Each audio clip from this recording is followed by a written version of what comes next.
Meeting to order, December 6, 2017. Adequate notice of this meeting has been provided by posting on the bulletin board in Village Hall, by mail to the Ridgewood News, the Record, and by submission to all persons entitled to same as provided by law of a schedule, including the date and time of this meeting. Roll call. Councilman Hache? Here. Deputy Mayor Seaton? Here. Councilman Voigt?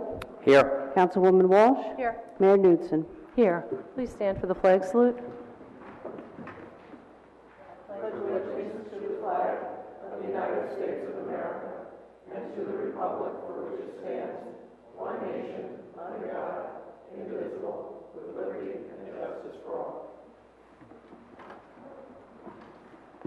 Please join us in a moment of silence for our men and women serving our nation and for our first responders.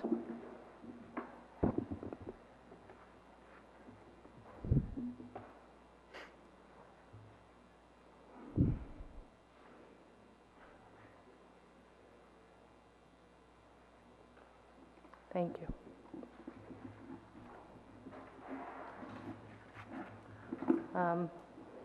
We're going to go to public comment in a minute. Before we begin public comment, we're going to wish a happy birthday to our village attorney, Matt Rogers, and our village manager, Heather Maylander. Happy birthday. So. All right, happy birthday. Okay, with that, now we'll go to public comments. Please state your name and address. Dr. Salvo Infantino, 6 Betty Court. I'm here tonight to talk about the Shedler property. I'm flabbergasted that we are still discussing the possibility of putting a playing field in that space. I want to make it absolutely clear that it is medically wrong to have children exercise in an area in proximity to a very trafficked highway. I'm going to share tonight, again, as I've had many times, the science data that is behind this statement. Pollution comes in many different forms. Most of the pollution that we keep talking about is a small particle carbon dioxide pollution that goes into the atmosphere and is blown all over the world and is local and global. There's other kinds of pollution called large particle pollution, and that's pollution that's created by automobiles, trucks, where the different moving parts of the mechanisms touch each other. So we all have cars. We change our tires after a certain amount of time because the tires get consumed. They get consumed because the tire, when it meets the asphalt of the road, the physical principle of friction occurs. It heats up the rubber and the asphalt as well, and pieces of the asphalt and the rubber are blown into the air. Now they're heavier than the other kinds of pollution, so they don't go too far away from the proximity of the highway. The brakes in the car, every time you apply your brake, there are two moving parts that touch each other, and pieces of those metals are thrown into the air. All of these substances are highly carcinogenic, okay? So there is absolutely no reason to have children play in an area where they are going to be subjected to these carcinogens. Just living near a highly trafficked area is risky. But when you exercise, your risk grows exponentially because you're increasing your metabolism, you're increasing your respiratory rate, you're absorbing more of these carcinogens. Children in particular, because of their metabolism and their body mass ratio, are particularly in danger. We've all heard the recent reports by the World Health Organization about how many millions of people are killed worldwide by pollution. I find it flabbergasting that we need to talk about this and put a field in an area of such high risk. I'm told many times why there are fields all along highways. What is the problem now? The I'm sorry, problem. I don't want to interrupt you, but we have a 3-minute time, and the Already on the beeper, 3 I'm sorry, the minutes? beeper, your time is Okay. up, I'm sorry. All right, can I have just 1 minute and I'm done? No, I want us to adhere to that. What? We're going to adhere to the 3-minute rule. So Okay, sorry. Apologize. And we understand and appreciate Okay, your anyway, comment. I hope that the council takes seriously their fiduciary responsibility, and as Ronald Reagan said, trust but verify. Thank you. Hi, Patricia Infantino, 6 Betty Court. Maybe I can continue what he said. I'm also here to talk about Shedler and why we shouldn't have a playing field on Shedler. He was making a point, and I can't do it like he can, but when the fields that you know that are by the highways went up, they didn't have the science they have nowadays. They didn't know about this. They didn't know that this is going to cause you lung cancer and other kinds of cancers when you run back and forth next to the highway and breathe in these pollutants. So therefore, there are fields. You will see fields, but they were put up before we had this information. Now that we have the information, I don't think we should go forward that way. Why did you move in to a place near the highway? Well, there were a lot of trees between us and the highway. When I moved in, they didn't have Chelsea Place. That was all trees. There was a lung, and the trees are a lung for us, you know. And now you've made some laws about cutting down trees in Ridgewood, which are great. And I think the trees that are in Shedler that are viable, it would be great if they would continue to be the lung. And I'd like to see the house as a community center for us. And I know they're going to have some kind of parking there as well, but not at the very end where there's a brand new little forest going up, but of trees that could work. I also have some really big concerns about the trees on the top of the, the berm.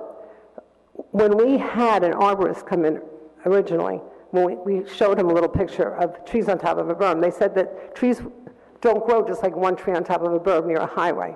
You would need 2 or 3 trees in order to one protects the other, and so forth. So that's the other thing. That property does need a separation from the highway. But I'm totally against. I don't mind we need a little a place for a playground for youngsters to run around as well, and a passive area, and community, a community center there as well. Thank you very much for listening. Thank you, Patty.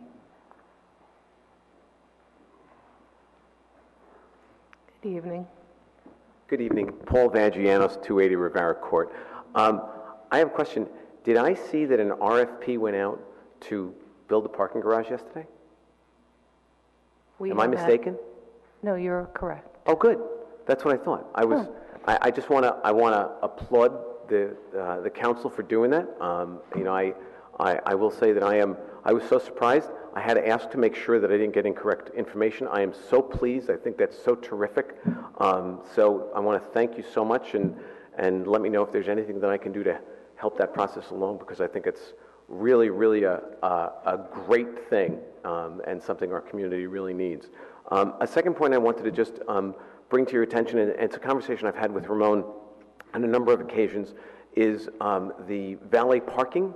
I know at one point there was a plan to have another location for valet parking, which was pretty much where, let's just say, where the Christmas tree is right now, which is a more visible location.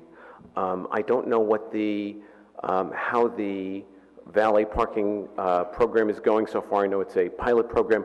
I'm going to imagine it's not doing that great. I don't really know, but I had valet parking at its Greek to me in 2 locations, similar locations, one on Chestnut Street and one on Prospect Street. I had it there for 6 months. I spent $30,000 on the valet parking. I did a lot of advertising, and that was part of that. And I didn't park 100 cars in 6 months. And that's because of the visibility. And I'm just going to suggest, and put my 2 cents in, is that unless you put this in a more visible location, like the end of the East Side train station parking lot, it can't do well. I hope to be proven wrong, but and I think that while we need the parking deck, we can't build enough parking decks to solve our parking situation, and that Central Valley parking is a critical component of this mosaic to fix our parking issue. So I pass that along to you. If any of you want to discuss it further at any point, you all have my number.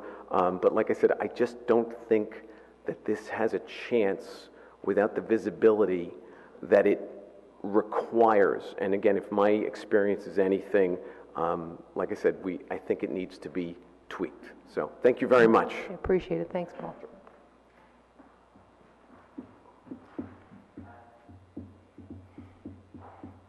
Frank Mortimer, 426 Van Buren. I wanted to talk about the opposition that you're going to do for the bee regulations. The New Jersey Beekeepers Association opposed the New Jersey Department of Ag's proposed beekeeping regulations. These regulations violate the spirit of the law that they were intended to support. In part, this law was passed to relieve beekeepers from the burden of local regulation, as the law states to prohibit any municipality from regulating the keeping of honeybees or any related activity, including the production of honey. In other words, the law was passed to prevent municipalities from prohibiting the practice of apiculture, and yet the proposed regulations would render beekeeping illegal in much of Ridgewood. In short, the New Jersey Department of Ag has ignored the intent of the legislation that directed it to produce these regulations. Further, the Department of Ag is ignoring its own best practice and management for beekeepers in populated areas, which has successfully been used throughout the state. The Department of Ag has failed to perform its due diligence. It does not cite one shred of scientific evidence for any of its claims or determinations. The proposed regulations cite that one group of citizens from one municipality who had issues with one beekeeper were able to control the drafting of the regulations, but why were citizens from other municipalities not given the same opportunity? Ridgewood has 15 beekeepers in the village, and we've had zero problems. So why were Ridgewood residents not afforded the same opportunity and allowed to speak of all the positive experiences that have taken place in Ridgewood by having beekeepers as neighbors? The Department of Ag claims to have consulted with various organizations, a fact which the New Jersey beekeepers say is a bold-faced lie. The Department of Ag conspicuously does not claim to have consulted with any experts or scientists. Their beekeeping and honeybee definitions are idiosyncratic. They do not correspond to scientific definitions, and most of the Department of Ag's definitions are incorrect, and some simply don't make sense. Apis mellifera is the most scientifically studied insect in the world. Why use anecdotal experience? There's plenty of scientifically proven information available. Does the Department of Ag think anecdotal evidence is more reliable than science? The proposed regulations amount to a harsh crackdown on New Jersey's beekeeping community. The Department of Ag has not demonstrated any objective reason for this explosion of red tape. The proposed regulations are discriminatory. Beekeeping is an activity open to all, and one does not need to own vast tracts of land in order to safely keep bees. Beekeeping is legal throughout New York City, which is significantly more densely populated than anywhere in New Jersey, and that just shows how absurd these regulations are. Given that it is indeed possible to keep honeybees in a crowded suburban area or tiny city lots and rooftops without any problems, people should not have to jump through oppressive regulatory hoops just to keep bees. The Department of Ag hasn't even come close to furnishing any reasons, and so on behalf of the New Jersey beekeepers, I'd like to thank you for opposing these. Thank you. Thank you, Frank. Anyone else? Okay. With that, we'll close public comment, and we're moving on. Okay, so our first discussion item is from Ridgewood Water. It's about awarding change order number 2 for the Lafayette Reservoir improvements. On June 21st, 2017, G. Meyer Group was awarded the contract for the rehabilitation of the Lafayette Reservoir. This is under a U.S. EPA administrative order of consent. An additional $32,527.40 is required to complete the work beyond the original contract scope. The reason for this is that the interior of the concrete reservoir dome and cleaning and lining of the 16-inch and 12-inch pipes that fill and empty the reservoir.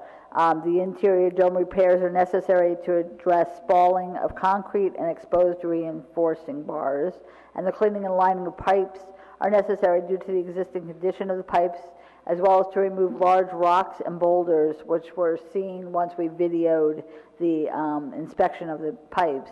Change order number 2 is to be awarded again to G. Meyer Group, the original contractor, from Bradley Beach, New Jersey, in the amount of $32,527.40. We're putting this on the agenda this evening as a special public meeting due to the fact that we are under the U.S. EPA order to finish this by mid-January of 2018. Any questions or comments? None? Okay. So with that, we'll take a motion to suspend the work session and convene a special public meeting. So moved.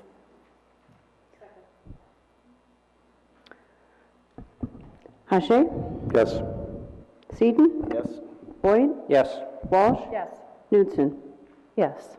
And we're going to call this meeting to order. Adequate notice of this meeting has been provided by a posting on the bulletin board in Village Hall by mail to the Ridgewood News, the Record, and by submission to all persons entitled. Same is provided by law of the schedule, including the date and time of this meeting. Roll call.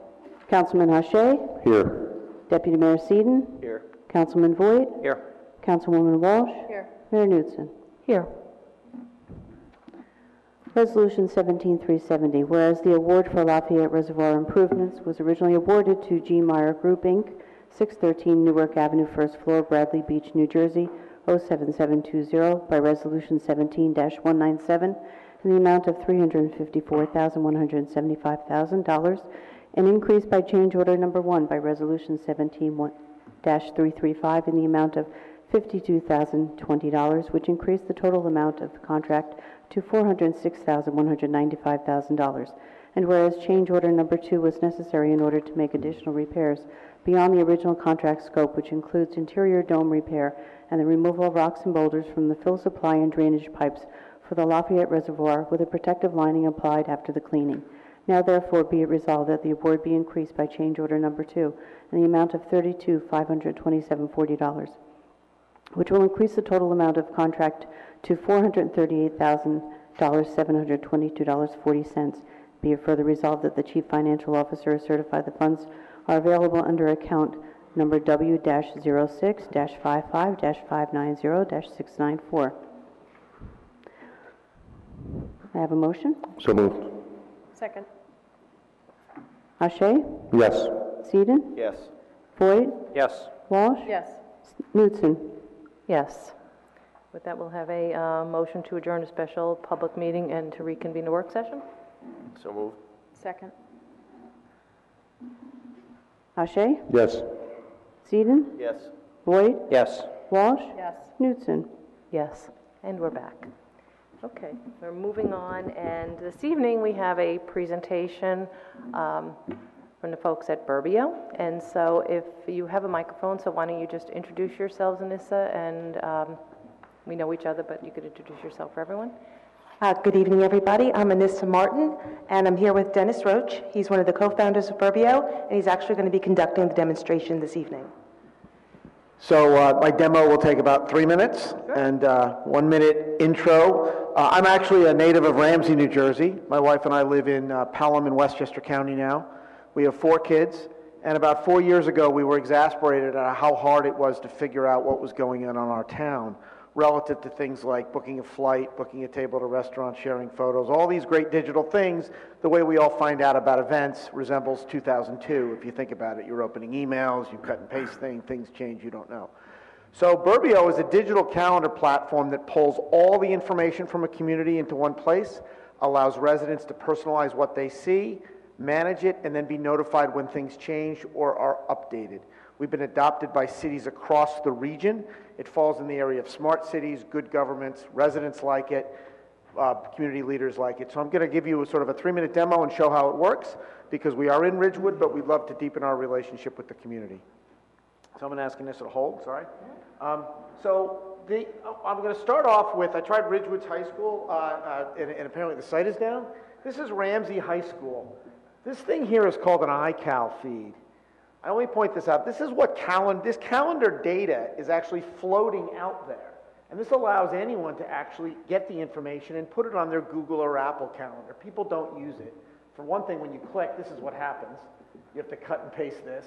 If you click, you get the 13-step process that comes up. So that's going to scare off anyone who even understands how to use it. You can't even find these things in most places. And the other reason why people don't use them is it doesn't allow you to pick and choose. So if you have a child at the high school, it's certainly aggravating to have to put up 20 events they might have during the year, but you don't want to put every single event. The other thing that's out there is Facebook events. This is an example of a Pelham Civic Association. I know there are a lot of groups like this in northern New Jersey. They do great work. The website was built in 2004 and no one knows how to touch it, right? But they put events on Facebook. So we pull the events from Facebook and we pull the events from public calendars. We can actually do it from the Ridgewood library, Ridgewood government and library as well. And the way Burbio works, it's very simple. We have a free iPhone app. We have an Android app that's launching this month. We have a free website. When someone signs in, all you do is put your name, your email, and your zip code. And when you log in, I'm going to go right here, you see all the things going on in a community in one place. So this is Ridgewood. And you'll see we have the government events here. Village of Ridgewood is right down here. We have your feed. I was talking earlier, we're going to figure out how to break it up. We pull all the information. We already have your school information, your library information, and some, but not all, of the community groups. We like to say we had to figure out two things with Burbio. One was the technology, which is really hard, and the second is how to present everything going on in a town without making it look like someone vomited a bunch of events on your telephone screen. So what we allow people to do is just pick individual calendars that they follow. So when you click on follow, you click on this and you click finish and view feed after you have finished a bunch of event following, and what will come up in a moment is a personalized event feed. That's me logged out again. I'm going to sign in. I will log in. What's going to come up in a second is going to be a personalized event feed. I've got too many browsers open here. That will allow you to see only the things that you have followed in your community. So basically what happens is, this is an example here. So this is my actual personal account. I live in Pelham. So actually this is some of the things that are on in the schools. This is the recycling, which I can never figure out when it's going to happen. High school. I can add events to my digital calendar. They're changed, they're updated. Everything's on Amazon Alexa. And everything is actually structured to appear in search. So if you have community groups that want to appear, want people to find out from the region, it's free. It's called SEO. And a lot of businesses pay a lot of money for this, a lot of nonprofits. Finally, I'll add, I like to show, we like to get our pictures taken with mayors. This is the mayor of Yonkers. Yonkers has adopted us, so has Norwalk, so has Ossining, so has Stamford, Connecticut. These are big cities, and we're starting to expand into smaller communities as well. So the way it works, I'll finish by saying, is it's very simple. A government or a library, either or both, will promote it to the nonprofits and to the communities. We onboard all the nonprofits. Everything I'm talking about is free. Free for users, free for residents, free for nonprofits. And we'll work with them to get whatever information is up. As you can see, the whole idea is that whatever they're doing, they don't have to do anything different. We figure out how to pull it in. And then users can easily get the information. We have several hundred people in Ridgewood currently using the service. In some of our town, we have some of our towns where we've done these partnerships, we have thousands. There you go. So just, do we have questions? Because I have an immediate question. So when you were back on the Burbio page and it said add something to the calendar, so that automatically added something to your Google Calendar? Google or Apple or Outlook, yeah. Okay. And then I know that Anissa and I had spoken about the Android app. Yes. And you said it's launching this month? Yes, it's supposed to be done this week. Okay. And the way tech works, it might take 3 weeks, but yes, it is our next project. Okay, because I actually did check to go. I went on the Play Store to see if I could find it, but it wasn't there. Yes, Okay. it's very important. The majority of our users are actually iPhone users, but Android is our next, the most important thing we're working on. Okay. Questions? So the very first point that you made in the presentation, I think highlights, the challenges that we have, for example, in a community like Ridgewood, very vibrant.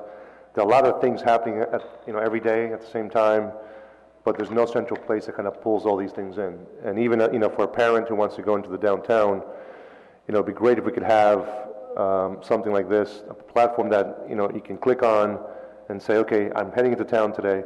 What are the things that, that the parents can do? What are the things that are in town for the children? Is there a movie in town? Is there Santa in the park?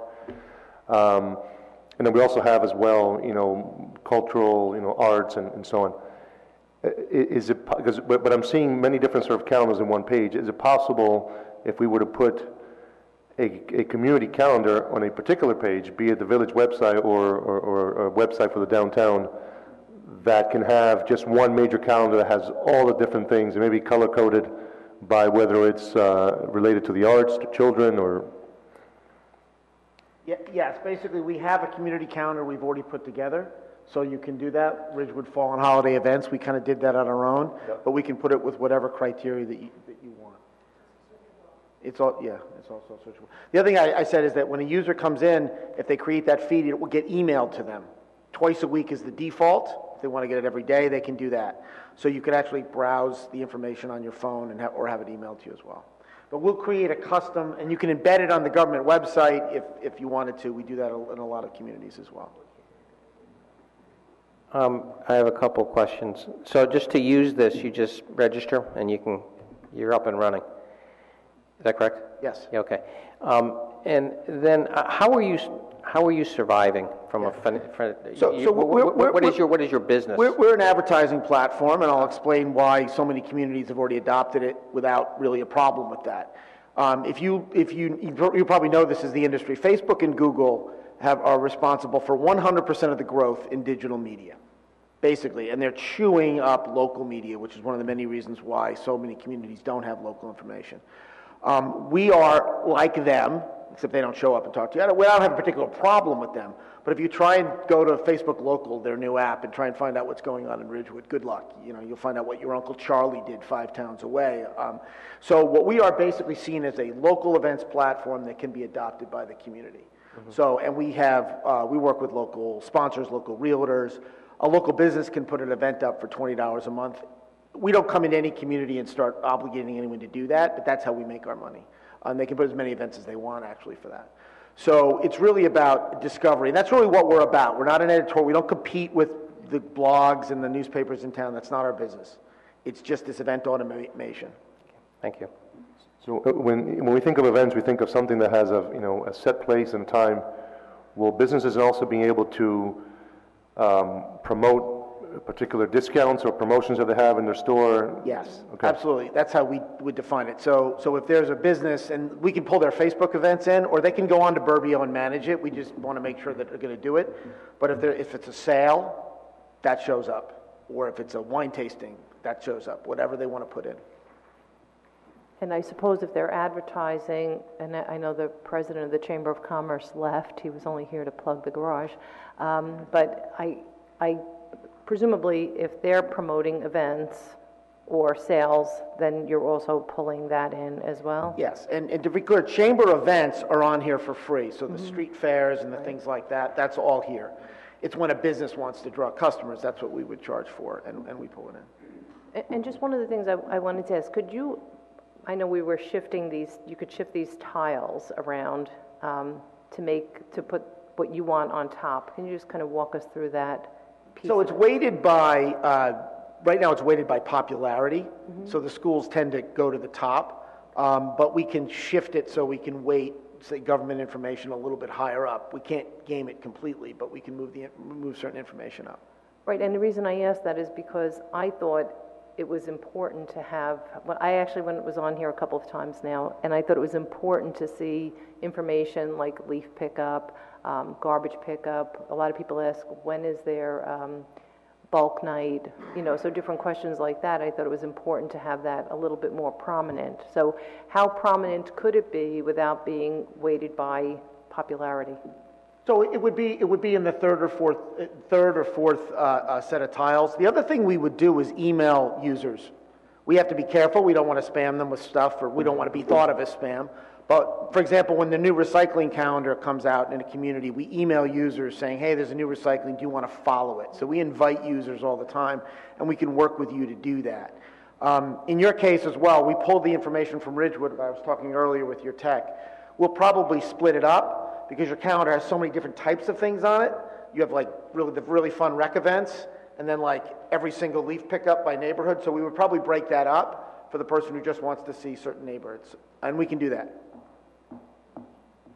I guess then I was going to ask if you'd be able to put up, recycling regulations or things like that to help people if they had, if we had a photo of a pamphlet or something that says what you can recycle and what you can't recycle, That was a discussion we recently had at the Ridgewood Environmental Advisory Committee, because the regulations are changing, because the industry for recycling is changing, and it's just getting harder for people to recycle, and getting some of that information out, or at least directing people to where they could get that would be helpful. So our events pull links. So if you put the link to the information in the event itself, they can click on it. So you can determine how to put so we did that with registration and things like that. So click here to register, and then it takes you off Burbio.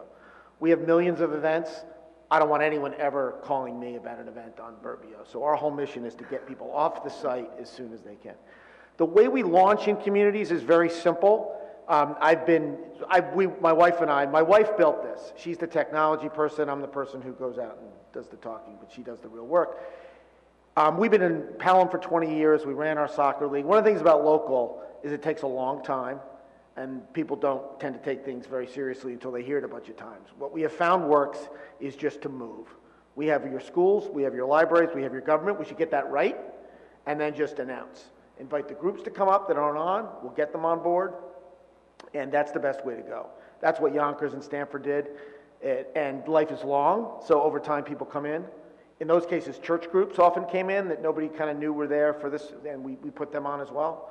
So it'll vary by town. But sort of a kickoff announcement, maybe a press, whatever you guys want to do, it gets people moving. And by combining the schools with all the civic stuff, it's really interesting because the parents need to check the school stuff. So a lot of the nonprofits will get their stuff promoted really because the parents are trying to figure out when back to school night is or whatever. Yeah, actually, and I think that the piece with the schools on here is interesting because in so many instances, people have, in Ridgewood specifically, they could have kids in 3 different schools, even in some instances 4 different schools at any given time. So it's helpful to have that all in one place. They're not clicking to different pages, going all over the place. So any other questions? So what is it that we need to do to become Burbio? And is this a link on our village website? Is there a box that... It's a very simple, and we have a little handout, but it's a very simple, it's three things that can occur simultaneously or within a day or two. You announce to the residents in an email, you don't want to bombard them with this, but once a dedicated email, and we would work with you on the language, announcing the service existed, and that they can sign up for free. Same time you'd send it out to the nonprofit community, and whatever groups you could put together, we certainly suggest some. And then we would be onboarding any ones that we don't have. And the third would be to put a link, an icon on the website. Just like, frankly, Twitter or LinkedIn or Facebook, you probably have that on your website. And you can say, go here for Burbio. So towns like Chappaqua, Ardsley, Ossining, a bunch of towns already do that. So really it's just sort of an announcement. And depending on your local press, you might announce it as something that might get covered by local media if that's what you want to do. So that it kind of and that's it, actually. We handle all of the onboarding and the tech. Do you have any municipalities in New Jersey that have used the Burbio app? Any municipalities? In New Jersey. In New Jersey, Ramsey uses us for their information. They've got embedded stuff. They haven't done an announcement like this. Park Ridge Library announced it, Hopewell Library announced. So in some towns, libraries are doing it. In Jersey, it's mostly libraries right now. You would be the first. But as I said, we've got a bunch of cities over in Westchester and Connecticut that have already adopted it. And obviously, we'd love to come to Bergen because I grew up here. Okay. All right. So we could decide if we're interested in becoming a Burbio community, which I think is an advantage for our residents to have all these calendars in one location, and it's costing us nothing. So it's a kind of a win-win for us. Okay, any other questions? Yeah, is there a contract we sign with you? No, at this point, it's like a social platform. It's Okay. really a kind of an organized way to get on. Okay. First. So in other words, on our website, I thought I saw Dylan here. Is Dylan?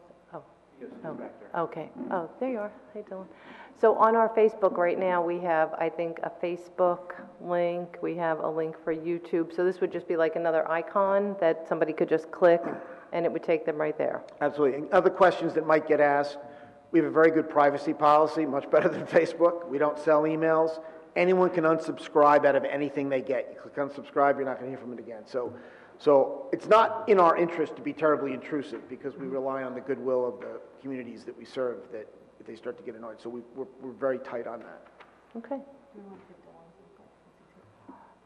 Oh, sure. Do you want to just come up and add any input, Dylan, relative to the, no? Shaking his head no. Okay.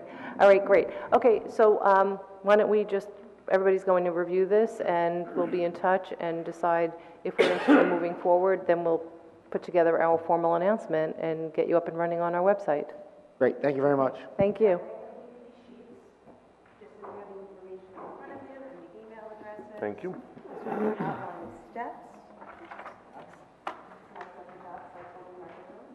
Thank you. And I'm definitely looking for that Android app.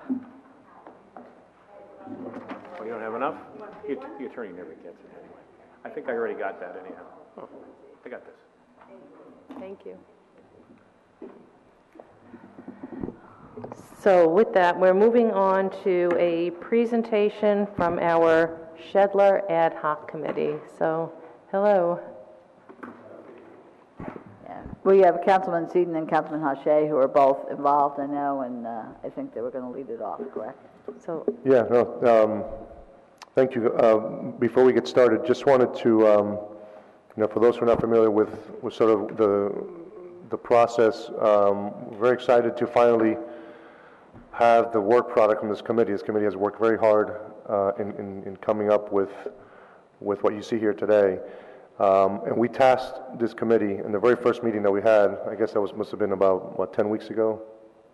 Something like that. And it was to really take an open, transparent, and fair approach in terms of gathering input from the different stakeholders in the community in what was then to transform into what would be a recommendation for the council. Obviously, we're not setting policy through this committee. This is a recommendation to the council in terms of the best use for the property. And I have to say that I'm very pleased with the process that we underwent, and that will be explained also along the way in terms of how we gathered the input. But I'm very happy that we got to this point. We wanted to make sure that that the ad hoc committee was able to provide a presentation for us to be able to take into consideration as we go into budget season and looking ahead in terms of what they propose, for moving forward. Okay. And it was definitely an interesting exercise to begin with. The first meeting was a little bit tense. And I wanted to kind of start off and say something and suggest something that I thought almost everybody could agree with. So I said, what we should do is consider a different name for this park so we don't just go through this process and it eventually ends up becoming Shedler Park. So a few meetings later, somebody said, well, what's your idea for a name? So I just threw out, how about Revolutionary Park?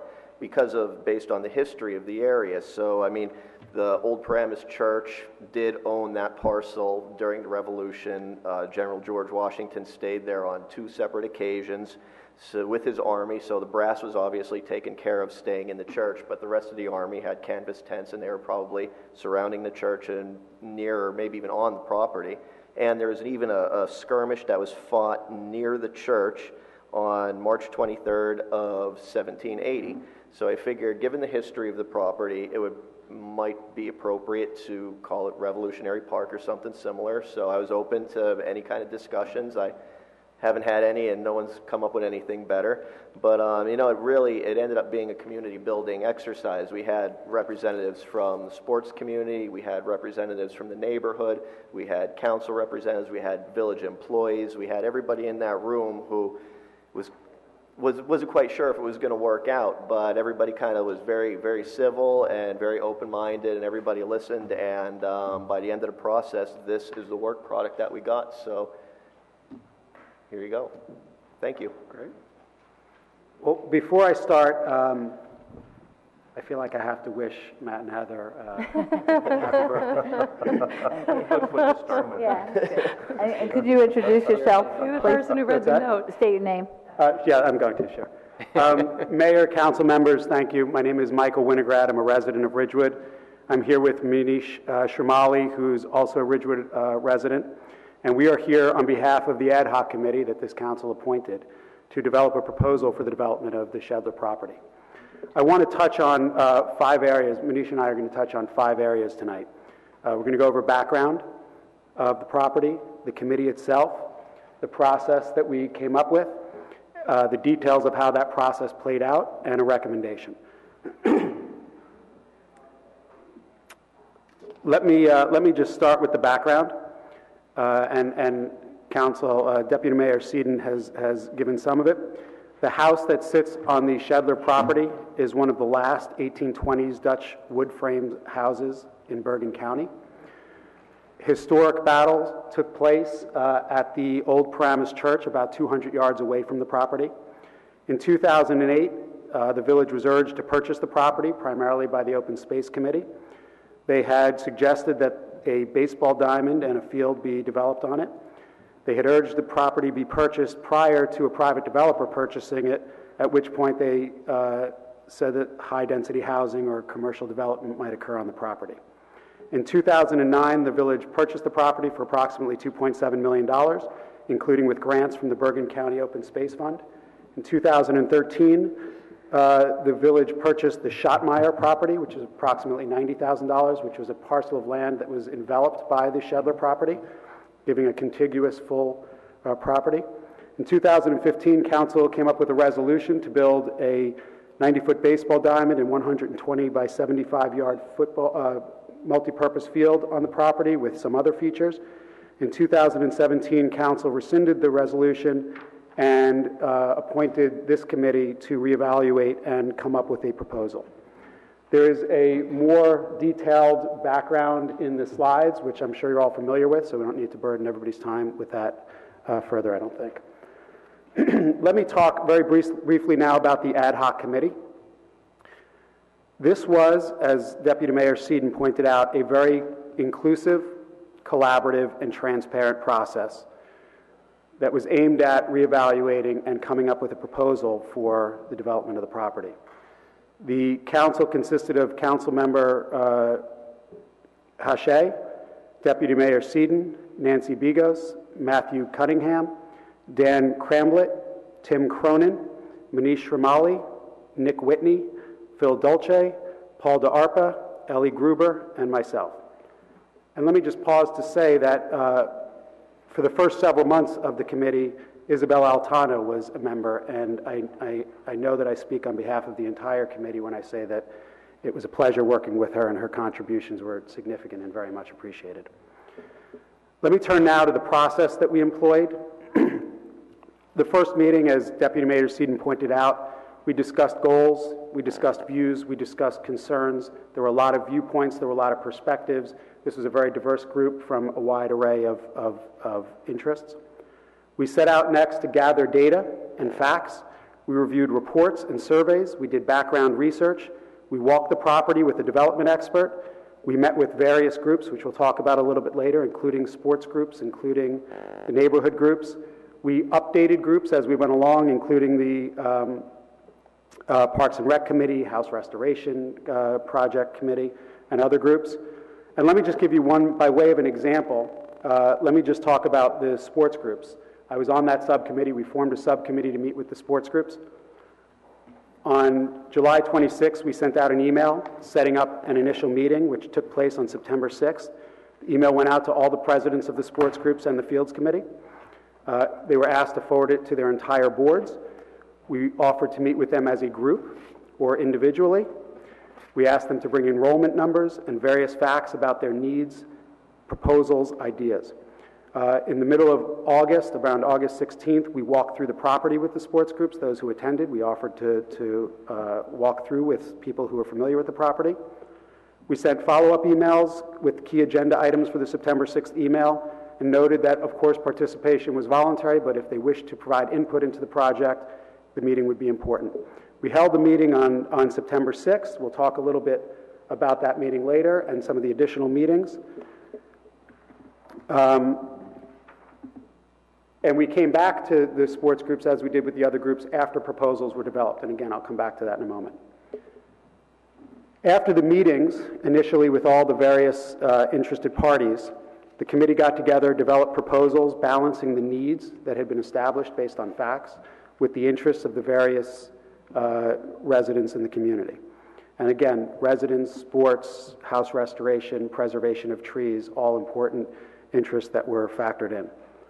We then met with engineering in the village to get their input, figure out what they thought was important in the plan from a logistical and a developmental perspective, and we asked them to actually draft the plans. By late October, we had approximately 4 plans drafted. Each of those plans had 3 different field sizes as possibilities. There were multiple features in various locations. This was an attempt to get an initial 4 types of options with various features. We eventually brought all of them in on a blown-up image and moved pieces around and talked about the various interests and needs of the town. After we came up with those 4 options, we met again with groups. So, for example, with the sports group, sent out an email on October 29th saying we're going to meet on November 1st to discuss these potential proposals, get your input, and see what your thoughts are on it. And again, at this point, as in any other point, we offered to meet as the group. If people couldn't attend, we'd be happy to speak with them individually, and many took us up on that offer. We then went back again to the committee, discussed the feedback from all these various groups, and we created this presentation. We previewed the presentation openly. We did it with the Fields Committee and PRC yesterday.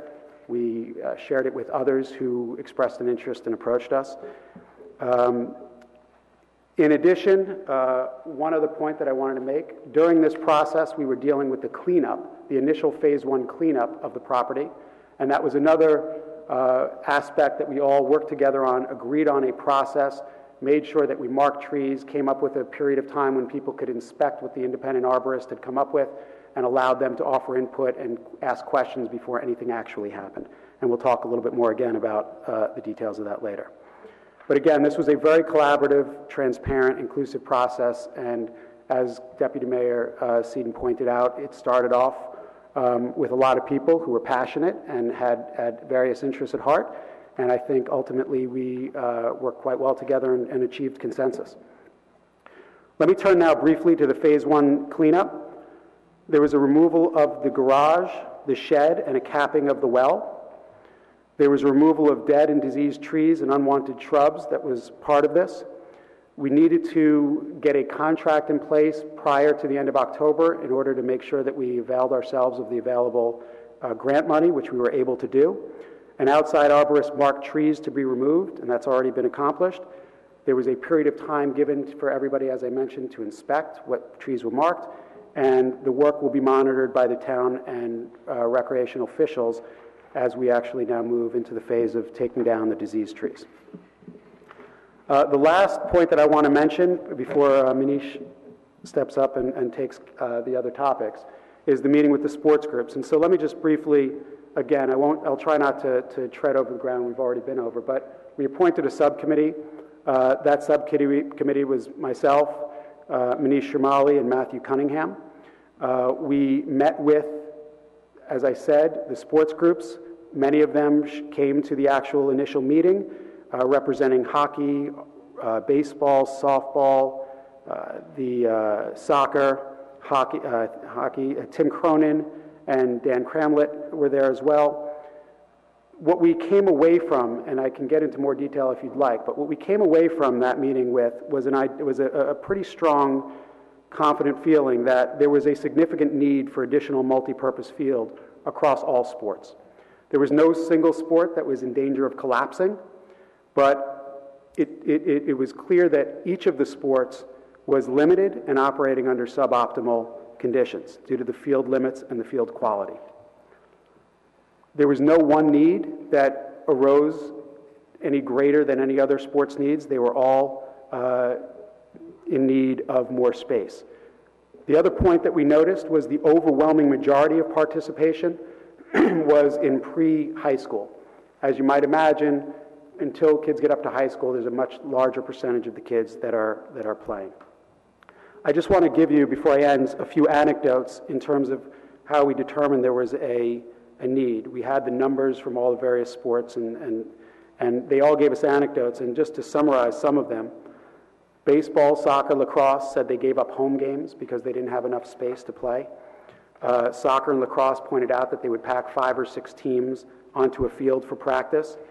Soccer and lacrosse pointed out that they would practice until 9 p.m. at night because they couldn't find fields during better hours. Baseball noted that it cut down the number of high school teams because there were no fields and put rosters up to 18. Baseball also noted that its kickball program, which has well over 200 pre-kindergarten participants, had to turn away kids because they didn't have enough field space. There were March scheduling issues for lacrosse because the grass fields were typically closed early on in the spring season. There was a lot of discussion over the grass fields and the problems with the grass simply being overused. You can't overuse it or else it becomes dusty and a hazard. We went through several fields that happened to, and eventually they have to get closed. Several fields flood considerably after even not so heavy rain. And we talked about the cancellations on the grass fields due to the rain and maintenance and the deteriorating state of those grass fields. And ultimately, what was clearly evident was that there is a need for more space, again, across all of the sports and primarily at the pre-high school ages. With that, I will turn it over to Manish. Thank you, Michael. Thank you, Mike. Good evening, ladies and gentlemen. My name is Manish Ramali, 625 Terhune Road, for the record. So just to continue on, the park development options which we considered, there were different standard, 4 standard size of multi-purpose fields which we are looking at. From day one, we wanted to make sure that we can maximize the benefits to kids of this town who play various different sports, so that any specific field isn't really favoring one particular sport or 2 particular sports. So that's the reason why we started discussing multi-purpose field, and that's what was our goal the whole time as we were discussing different field sizes. The other features which we considered they were children's playground, bathrooms, of course, and with overhang shelters, parking lot for parents who would come and attend the games, walking trails, berm with a tree line across the top, fencing, what kind of fencing we want, around what sides, along the West Saddle River Road or around the field itself, things like that. We also talked about trees, where would we want to plant more trees once the plan is set up, the design is set up of all the features. We would definitely like to plant more trees to try to replenish whatever was cut down because of this project. We also talked about all of these features in relationship to where the house is located and trying to keep the aesthetics and the presentation of the house so that it doesn't look like it is a field with just house hidden somewhere. We also discussed pickleball court, which we didn't eventually go into the recommendation. So the next slide is what we as a committee would like to recommend to the council. We are recommending building of 75 by 50 yard field. The reason why we went with that is because it is a multi-purpose field and it benefits the maximum number of students while keeping a good balance between active and passive park, which is what our goal from day one was for Shedler property. About 1,000 kids are going to benefit from it, not all at the same time, but for the period of time. And all the features which we do recommend, children's playground for the little kids, so that while the older kids play, the younger kids can have something to play around on. We did recommend 2 ADA compliant bathrooms with overhang shelters in case of a rain, sudden lightning, things like that. We also recommend a 44 spot parking lot. This should be decided, and on an upcoming slide we'll talk about it, but it should be decided once the cleanup phase is complete, and we'll know exactly what is the best place to put the parking lot. The walking trails, without a doubt, for all the passive activities. We would like to have berm, which is covered with tree line on the top, this is a primary feature which we are looking to address the noise concerns. And I'm going to go through all the concerns which we had, because of which some of these features are in place here in recommendation. We also recommend fencing around, at least on the Saddle River side, so that the kids playing don't just run out on the street accidentally as cars are exiting into West Saddle River Road. We definitely recommend more trees along the street, West Saddle River Road side of it, so that neighbors don't have to look at anything unpleasant, and also gives us filter from the noise and the pollution. We did consider some points on field turf and what kind of field turf should be used. We have a recommendation for field turf cool play, which with limited expertise in the committee we came up with.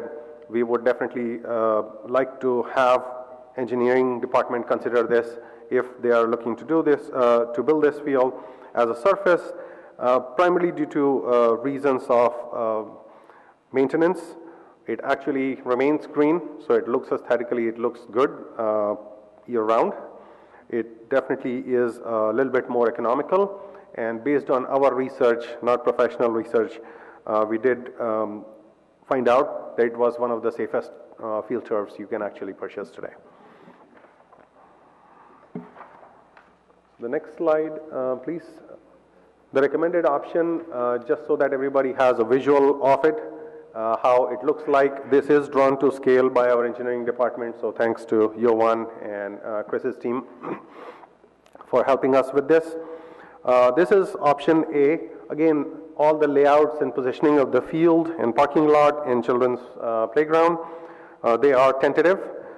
This is very, very high level design, not really a blueprint. We will recommend engineering team to reconsider any kind of positioning again based on the cleanup and available space as the cleanup phase completes. The option B, if you can see, has just slight bit different style of parking lot. We do prefer option A, but all of us couldn't agree on one, and we wanted to give all of you some choices as to how it can be laid out. Next slide, please. So, as Councilman Hache and Seaton told earlier, this was a very transparent process. We were engaged completely with neighbors throughout the process. About 4 months or so, we have been meeting very regularly. We had a meeting at my house with all the neighbors, and I had actually presented a similar deck, not exactly this proposal, but similar deck to all of the neighbors, describing the process, describing what the cleanup means, because as soon as folks saw bulldozers, etc., arriving on the property, people got scared and they were sending us emails. And so what we did is we met with the neighbors, many of them one-on-one, and in addition to the meeting, we documented all their key concerns. I have this on upcoming slides. We also documented all the steps we are proposing to address all of those concerns, so that it's all packaged as proposal, part of the proposal for council to look at and consider as you embark upon this project. We also explained them the needs of different sports teams. Why not 60-yard by 40-yard field, and why not 120 by 80-yard field? Why this particular size? And we gave them exact statistics. As Mike mentioned earlier, for each different field, we had approximately how many kids can benefit from it, and the balance, how it comes out to be for 75 by 50-yard field. We also gave them opportunity to review the property, which was marked by arborist for the cleanup phase. A lot of concern and angst was there that cleanup phase is just going to run over and remove lots of trees which shouldn't have been removed. And town did a great job by actually facilitating the external arborist to mark those and leave them for a couple of weeks actually, although we agreed for only 3 days. There were a couple of days we had lots of people come there. I live there, so I've seen lots of people. They actually emailed me back with their feedback. Most of the feedback was very positive. They did acknowledge that the arborists did a good job of marking only the dead diseased trees and shrubs which shouldn't be there at the property for overall well-being of the property. We also sent out electronic communication. So I was sending out email group of about 250 neighbors, the regular communications. For some folks who actually didn't have emails and didn't really rely or check the emails, we did door-to-door communication on most of the streets around our neighborhood. So the concerns and remediations, there were quite a few concerns, as you can imagine, and me being involved with Chandler Properties for about 7 years now, ever since it was purchased. Even before then, this long list of concerns were forever present, and we wanted to make sure all the neighbors and all of us understand what we need to do to address those concerns so that everybody comes out relieved that yes, this is project done the right way. So the size of the field, as we all know, was the biggest concern. We were able to explain, and all the neighbors, at least in the meetings, most of the neighbors through emails did confirm that yes, they were satisfied.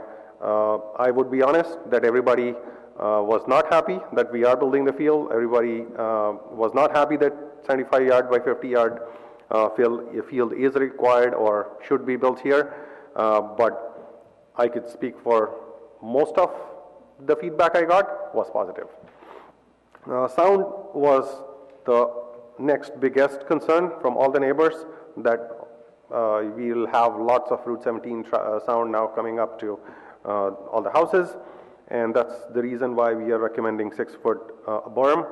It is pretty wide berm. If you put solid block of dirt there, there is clear indication, and the sound study which was done also confirms that we will not be hearing. If anything, it will actually, the sound situation should get better for neighbors with the berm being present.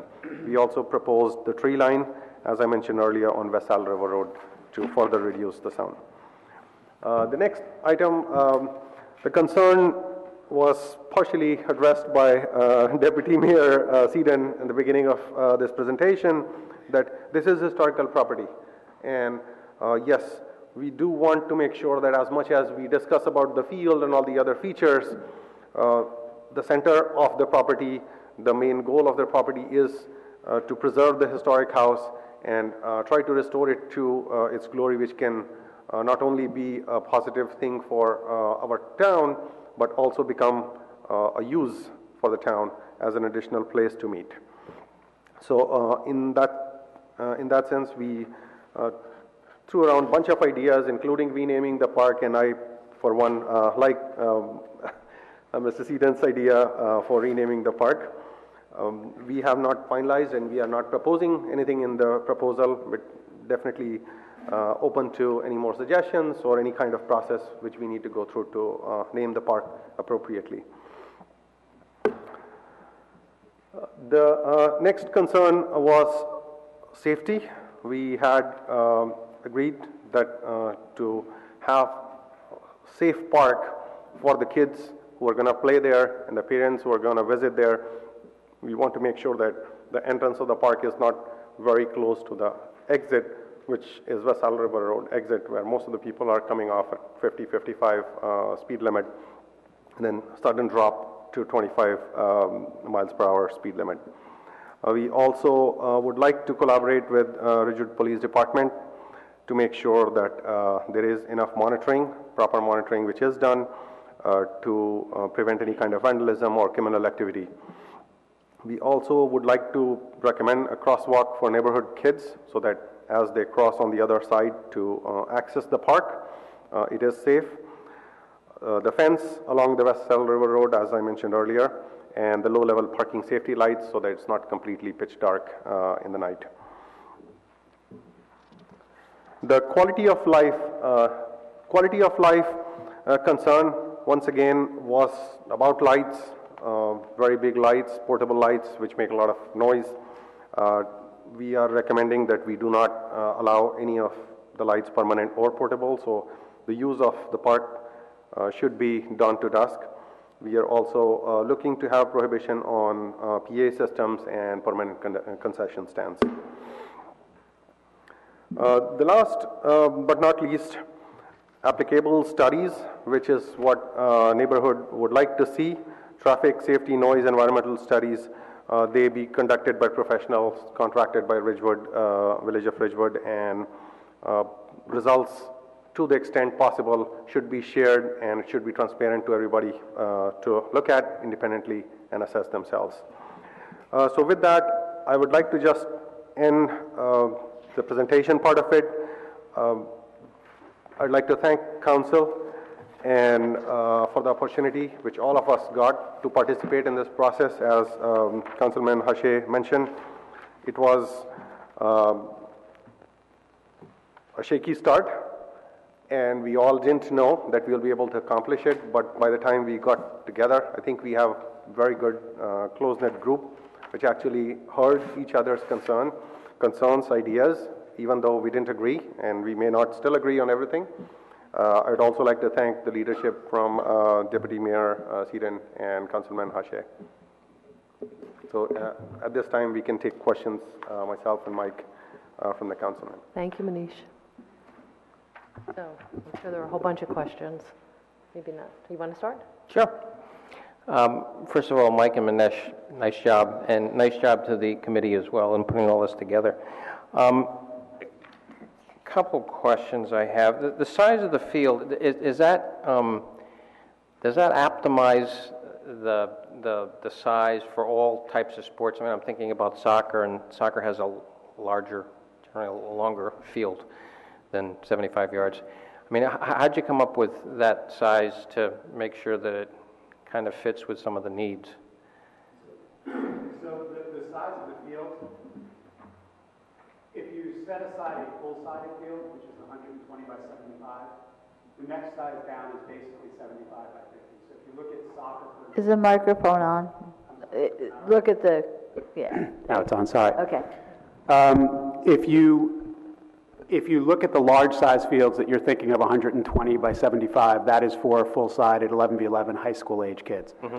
If you go to the next size down, so for example in lacrosse, the U.S. lacrosse dictates that the next size down is 75 by 50. Okay. If you look at U.S. soccer, it dictates a little bit of a range, and that range in terms of length is from 75 is right in the middle, so I think it's from 70 to 80 yards long, mm-hmm. and from 45 to 55 yards wide. Mm-hmm. So this field is ideal for that pre-full-sided soccer, lacrosse, and it's good enough for flag football to go across field.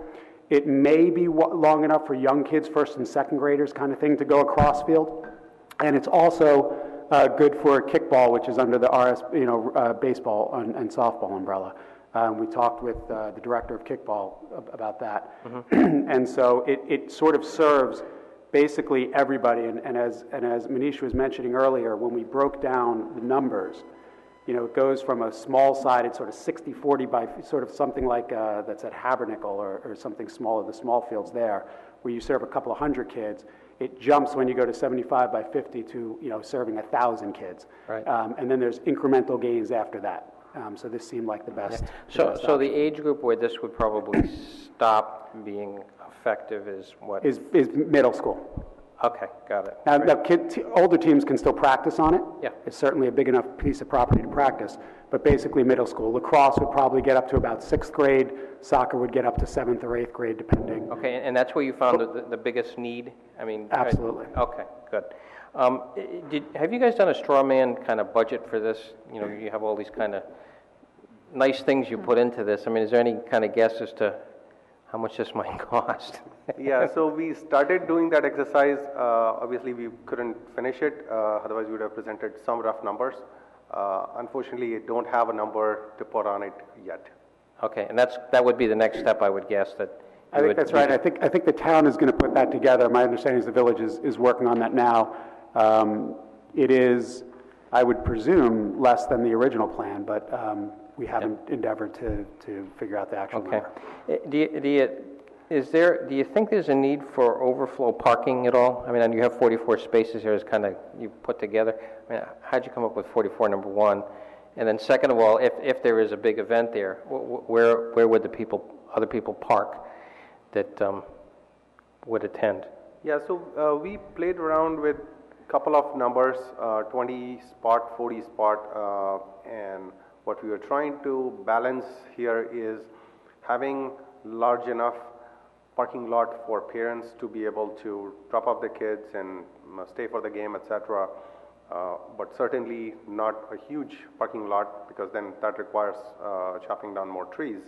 The other thing which we also consider, that going too small on the parking lot would then mean parents invariably are going to park on the streets near the field, and that would then in turn have effect on neighbors. West Saddle River Road, as you know, is exit right from the highway, so you will not be able to park anything there anyways, but all the side streets will start getting parking from the visitors. So that's kind of where we were just trying to go for a balance. Yeah. Again, these are rough numbers. We would definitely love to work with engineering team to say if this is the exact number or this is the right number to put on that kind of property. Did you talk to any of the neighbors about overflow parking, about what they might think of having cars parked next to their houses? Were you able to do that or no? Yeah, so we did discuss that, at least in the neighborhood meeting. We did discuss that if all the parking lot is full, there is absolutely a possibility. We all do that today. If you are attending game at Wets or any other field, that is definitely being shared with the neighbors. And at least at present, there are no streets which say do not park. Obviously, overnight parking isn't allowed, but all of the side streets, they do have parking on the street available. Yeah. And then any kind of traffic signs, even kind of a crosswalk going across the road to the other side, West Saddle River Road, plus a stop sign. I mean, did you guys think about that as well? Yeah, so we considered stop sign, the blinking light, the push button, where when you press the button, then there is a blinking light which comes up so that, you know, it cautions the drivers that somebody is crossing. Yeah. We also considered speed bump, which is complete no-no, which is not going to happen. So yes, we did discuss a whole bunch of ideas. At this point, crosswalk was one of the things which we definitely recommended, and that's why you see that in the proposal. Yeah. Rest of the features around safety, we would like to collaborate with Ridgewood Police Department and Engineering Department to say what is feasible and not as intrusive to neighborhood as well as folks who are going to visit the park. Okay, good. Thank you very much.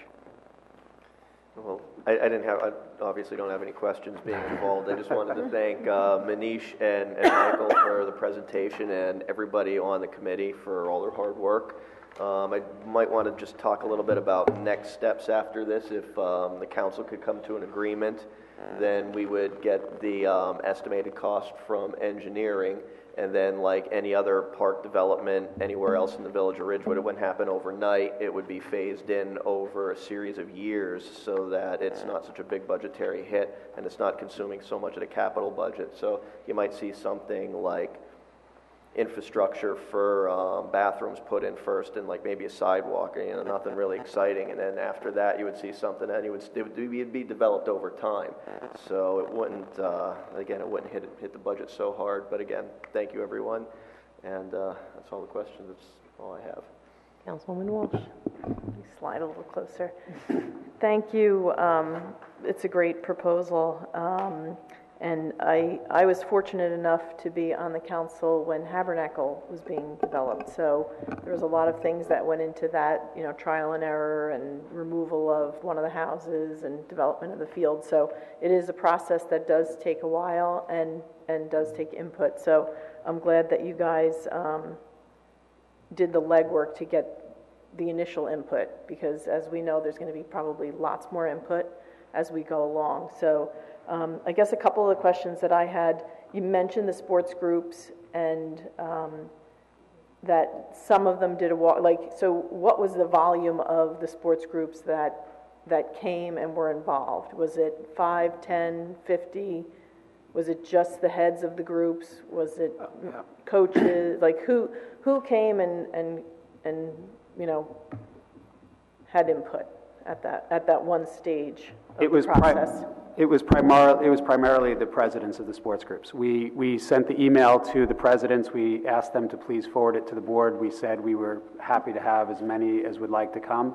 At the initial meeting, it was, I think hockey brought 2 representatives. The Maroons brought 1. Ridgewood Soccer had 1 or 2 speaking to us by phone. Football had 1 or 2 speaking to us by phone.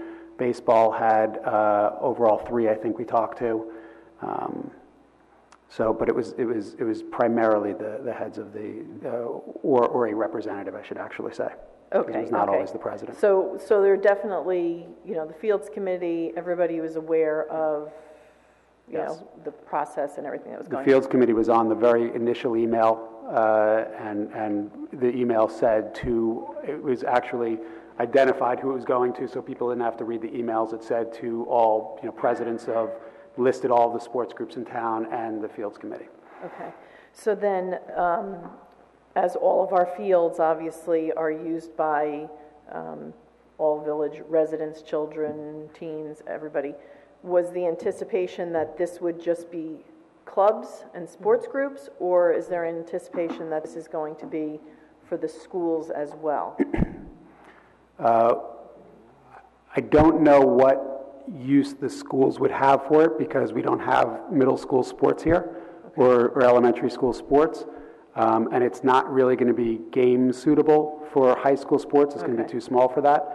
But we didn't really get into allocation. As we told the sports groups, we're going to design this with the maximum benefit to all of the sports groups and focusing on the needs where we saw them and based on the facts that were presented to us and balancing that with the needs and the interests of the community. But it would be up to, ultimately, I think, them to allocate who got to use it when. Okay. And the reason I ask is that so that we're not really anticipating any busing coming in and parking along on the West Road there, that it would really just be parents, grandparents, residents that are going to maybe walk, so it's going to be just cars coming in and out. That's correct. To the parking lot. And then, you had a rough number of 1,000 kids annually, but there's really no idea of how the scheduling would go there. I think that the field committee can usually do a pretty good schedule to say who would be using it and how much, and what perhaps the timing would be as to the daily use. So that, because for me, there's a house there that we have been, dying to get refurbished and used. Mm-hmm. So there's going to be a shared use there. Right. So, we have to be thinking of the balance now so that when we finally get it all done, there's going to be a happy balance at the end. So, let me explain. Anticipate the scheduling there. Let me explain the 1,000 number. What it really means. What it means is, if you take, for example, kickball, and that has 200 and I think the number is 210, I believe, or so. Pre-kindergarten kids playing kickball under Ridgewood baseball, RBSA. That number of kids could use this field if people decided to. So we put that number in the bucket, 210, whatever it was. If you had X number of kids in RSA, let's say 500 of them were at the age groups that would be able to use this field, we'd added that number in. If you had 500, 200 in lacrosse that could use this field, we added that number in. And what it comes out to is about 1,000 kids across the sports will be in a program within a Ridgewood sport that could utilize this field. Obviously, they won't all be able to utilize it. There's going to be scheduling amongst an allocation that's going to happen amongst the sports groups. But we felt as though we were creating a field that was usable by a very broad swath of the youth athletes. Okay. Hold on, I just had a couple other questions. So you made a comment, or maybe Manish made the comment, they had notified people on most of the streets.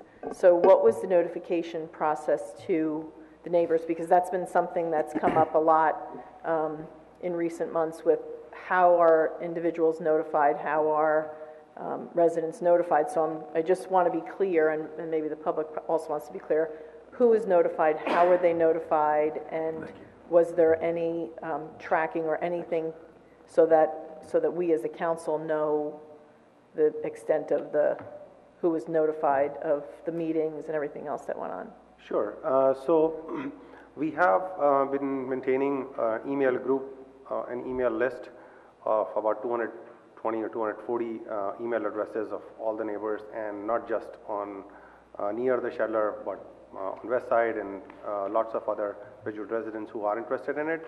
So we have been maintaining it, and I manage that group, Google group, so it is fully traceable when I sent the emails and what exactly I had sent it. I personally was the one sending out the emails. I did send out 2 emails specifically. One was right about when the cleanup was going to happen. One email was about the meeting at my house, which was to a smaller email group, so not 220 people, because I can't host that many, but I had sent out another email to a group called Shedler Core Group, which has about 50 or so email addresses. The folks who have been in past very active, engaged, and given us feedback and opinions. So that group, there was another email sent out about meeting at my house, and I had invited all of them over. About 40 of them, about 30 of them were at my house that day. And the communication obviously wasn't in the paper, so I had not handed out the paper or presentation of any kind, because I didn't want it to be just misused or forwarded without the commentary which goes with it.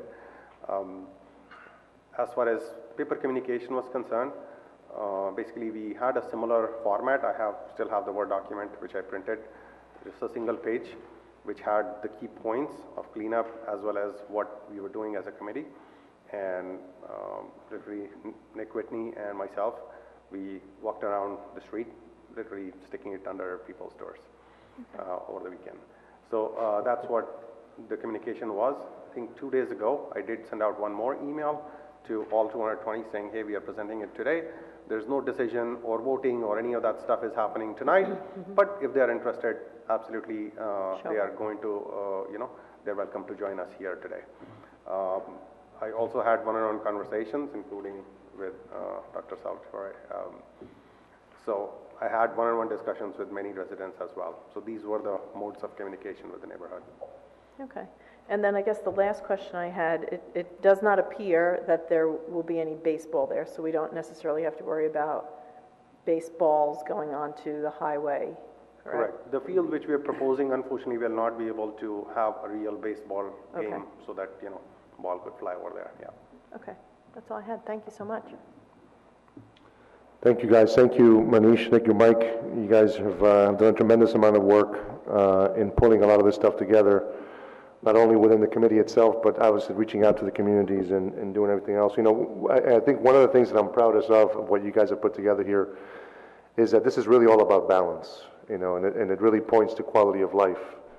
And it's not easy, because you're not always going to make everyone happy. But, with the approach that was undertaken, I think, at the end of the day, we speak to that balance, right? You're balancing history and also with the needs of the community. And it's not just benefiting one particular group.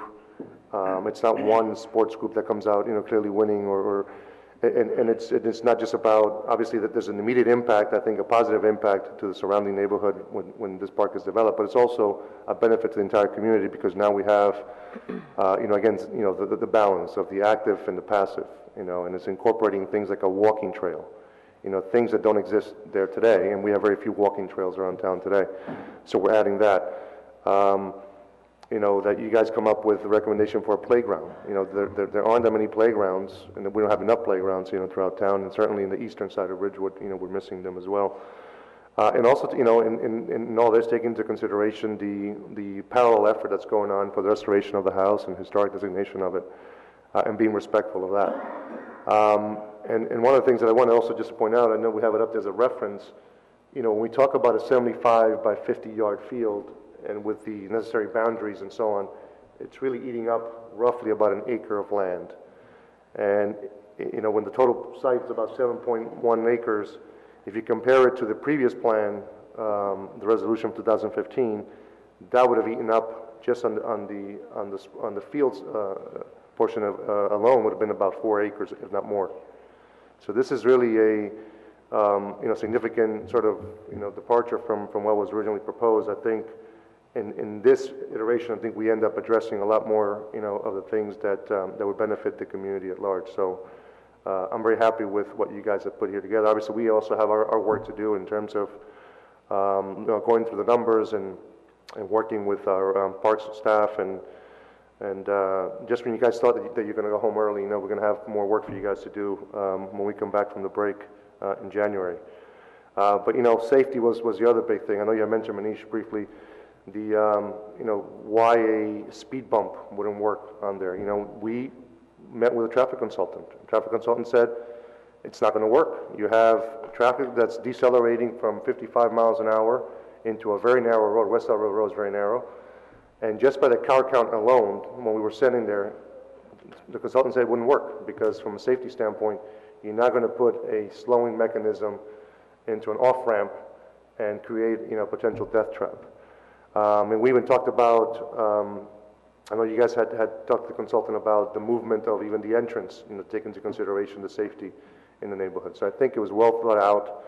I'm happy to see, that we were able to get it done and that quickly. I think, when we first tasked you guys with this, I think it seemed a bit optimistic to be able to get this done by today. But very excited to really look at what this is going to look like going forward as we continue to iterate. Thank you. Okay. So I just might have a few questions. First, I wanted to say thank you, and I know I had taken a little bit of heat early on with the ad hoc committees, and it still resonates with me, but I think it was hugely successful with the Graydon ad hoc, and I think this is really a great culmination of a collaborative effort, so I appreciate that. Thank you. Thank you to Ellie. I see Phil's here, everybody that worked on this. Manish, I had a first question about the emails, the communications. Was any council member copied on those communications just to kind of keep somebody officially in the loop, or were they just emails amongst that group? No, so none of the emails, council members were not copied on all Okay. the neighborhood emails, yeah. Okay. And then in terms of the,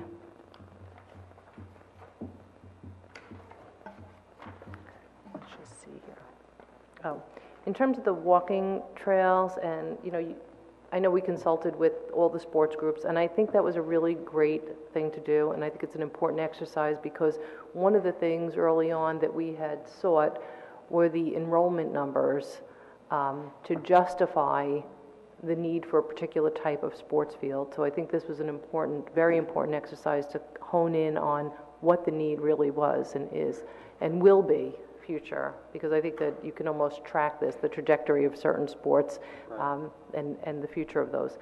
I just wanted to know, in terms of the kind of placement of the playground and the nature paths, were there any groups outside of your committee that you consulted with as those plans were developed? Were there environmental groups, any, there were a lot of different groups that are interested in nature, so were there any groups that came into play with that?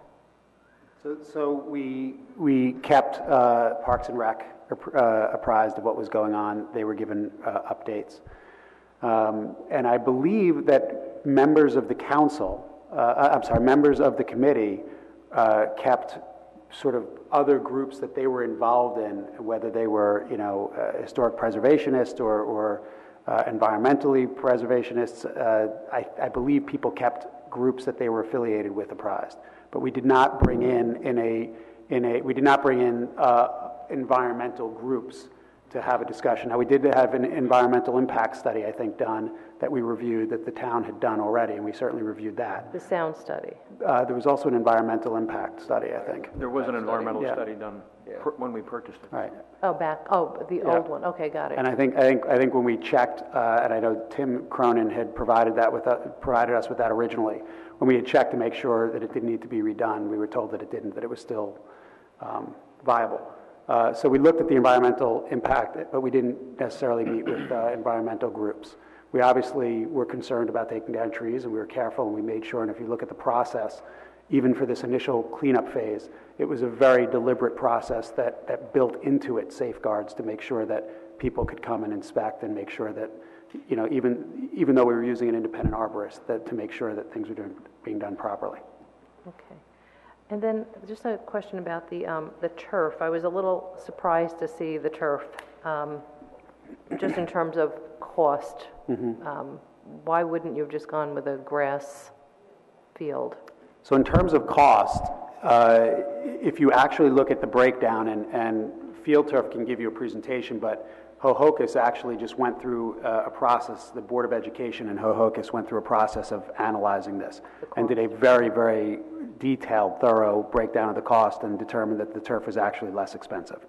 When you factor in the maintenance and the longevity and you don't have to water it, you know, all those factors coming into it, the turf was actually more economical. And of course, and that was dollar for dollar. What that doesn't even take into account is the fact that a turf field can be played on a tremendous amount more, preserves its pristine, sort of tailored look, and is a lot safer when you use a lot. And then one last question. I'm actually of the same school of thought as Dr. Sal, so I appreciate his concerns with the particulates and the inhalation of the, you know, the diesel, the rubber, all of that.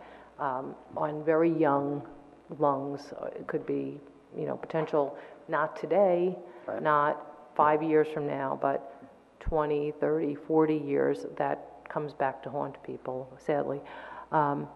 Was that environmental study that was done have any indication of those, like a particulate study? I don't even know if that's something that could be done or should be done. I mean, a particulate of what would be...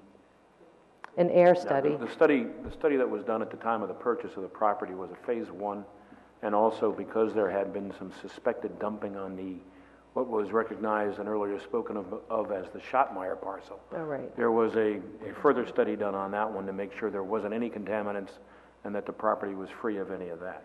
So there's never been a particle study or anything like that. Yeah, I think just to be very precise, that environmental study should be done to assess the health risk or hazards if we decide to go forward with the project. If we want to do that, I don't believe that was covered and definitely wasn't covered sufficiently enough to address that concern. And I know we haven't heard much from parents of the kids who are going to play there, but we would definitely strongly recommend that study be done professionally. We all feel comfortable because it is, at the end of the day, future for the kids, as you mentioned. It's not today, tomorrow, 20 years from now. Yeah, we did a sound study, and it you know, it's kind of escaped me that we probably should have done some kind of an air quality study as well, just to have some benchmark to understand what the potential is there. I think when we had talked about that, and we did during the committee, one of the things we pointed out was, in order not to reinvent the wheel, we should check and see. For example, I know Hohokus built a field right on Route 17. I'm forgetting the crossroad, but it's actually very close to the Hollywood. Thank you.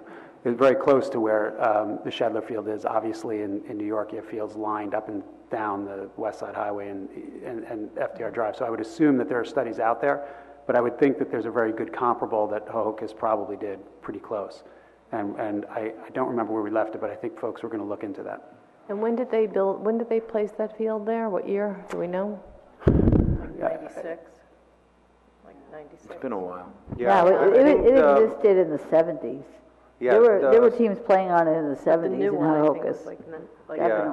Sorry to interrupt, Heather, but I think the environmental studies and overall awareness about these situations have come a long way since then. So this is why I would just say, yes, it will be good to look at the comparable studies, etc., but we would strongly recommend that study be done. Yeah, and whether it's in the 70s or 90s, and if it's the 70s, you know, obviously, and I think that somebody said it earlier, that was long before these kind of environmental impacts on the physical person were known, and so it's certainly something that the technology is there to study that air quality, so it seems prudent to do so. But in any event, so we still have a full calendar ahead of us, so this is really fabulous, and we appreciate the time, energy, and effort that went into this, and the commitment of everyone, and to work on behalf of our community. So thank you very much, and we're going to have to discuss this and figure out our way forward. So thank you. Thank you very much for your time.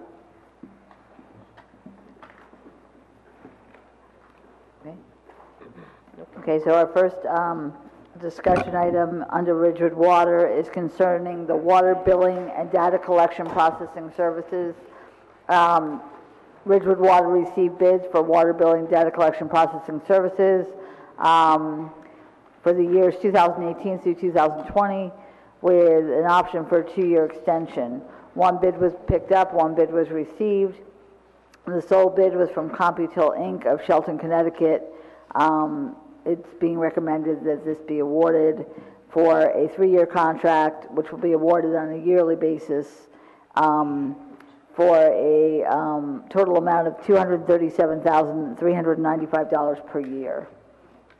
This is in the water operating budget. Questions, comments? Moving on. Compared to last year, the previous one? Yeah. You want to come up? I'll have Mr. Calvi come up.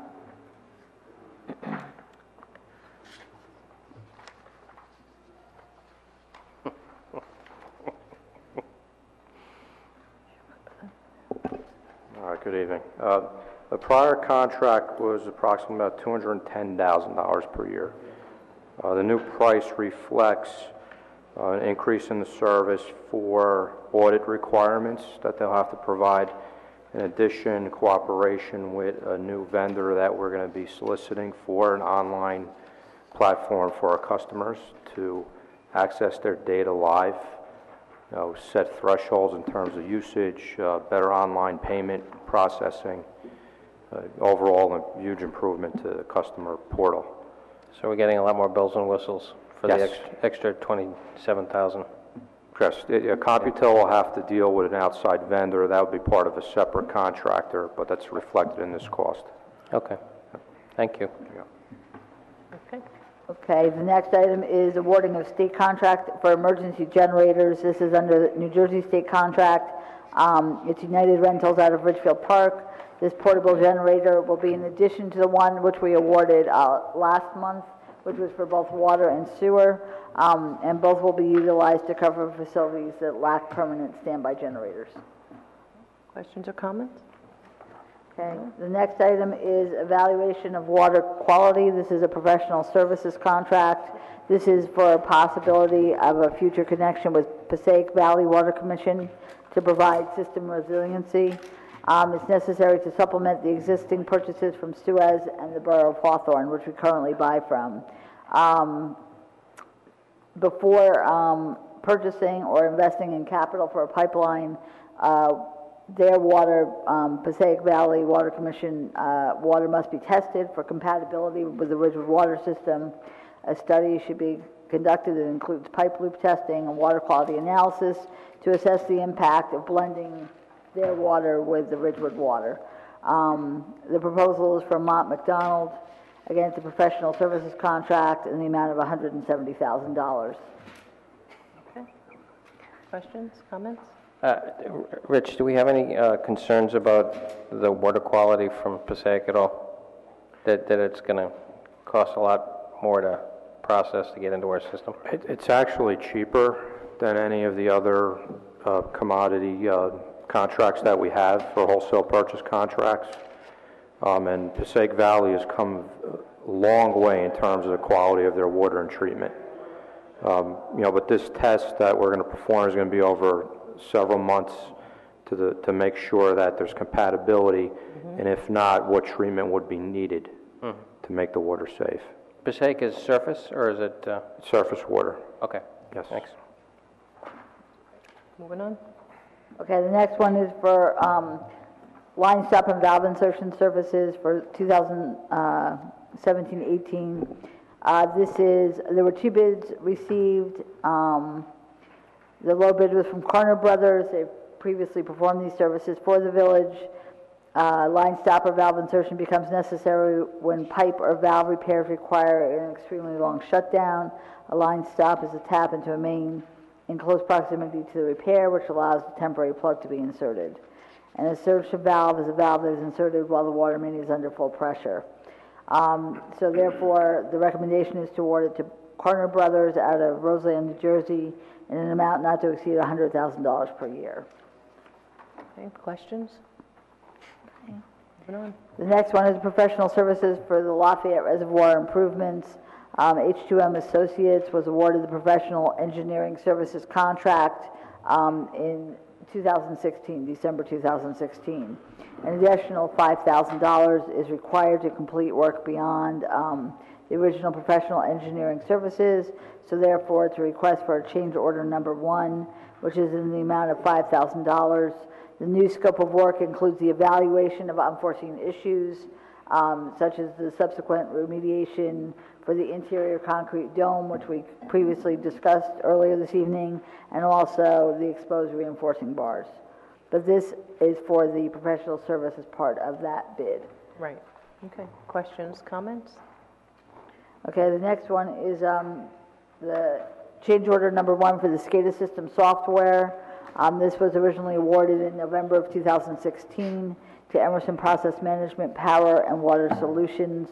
At this time, an additional $14,944.96 is required to complete additional work, which includes licenses which are required for both water utility and the village water pollution control facility.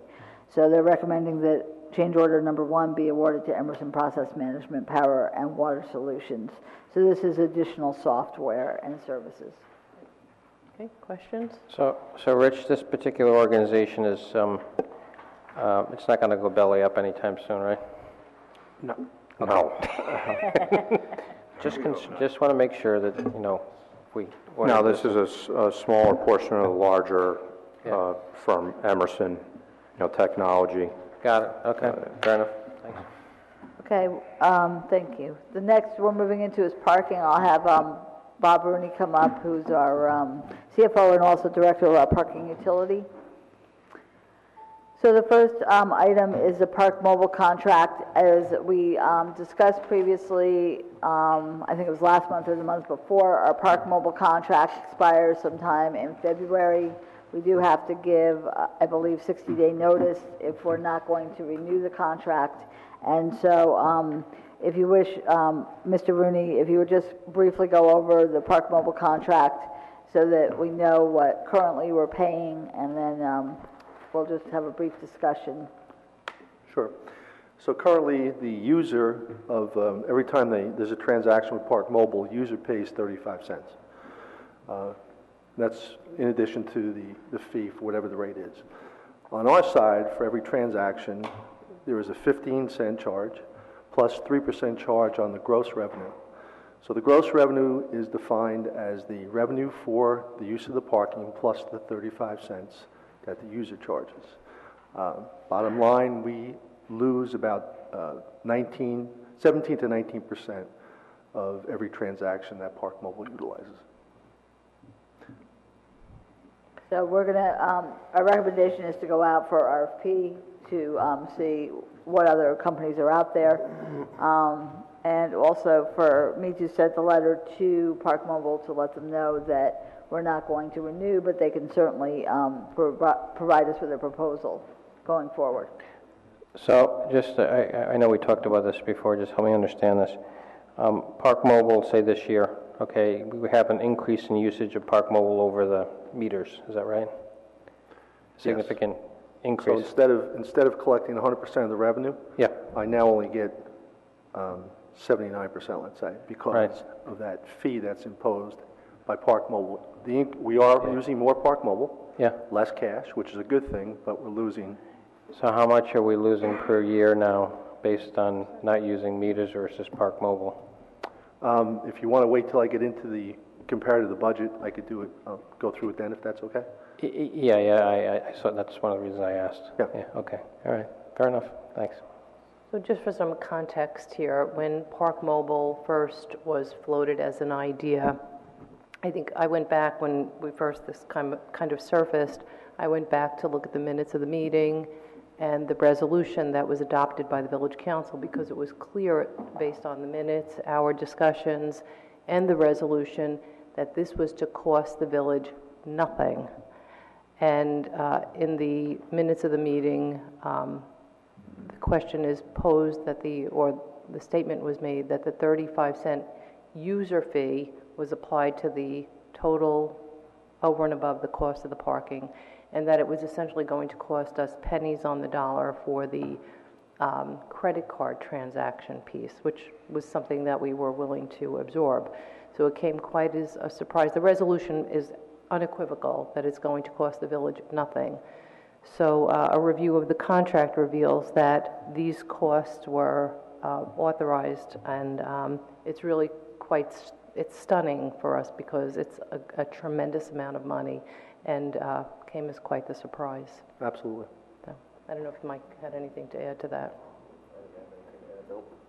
Just to go on record, that was before Bob.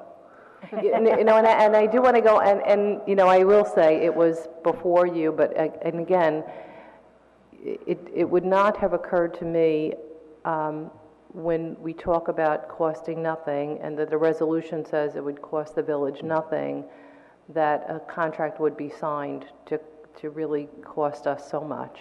And so it actually is kind of a learning curve, and we would not have known it when we were looking at budget numbers, because it was a direct pay. So the way it was structured, we would not have seen that loss. Correct. Okay, great.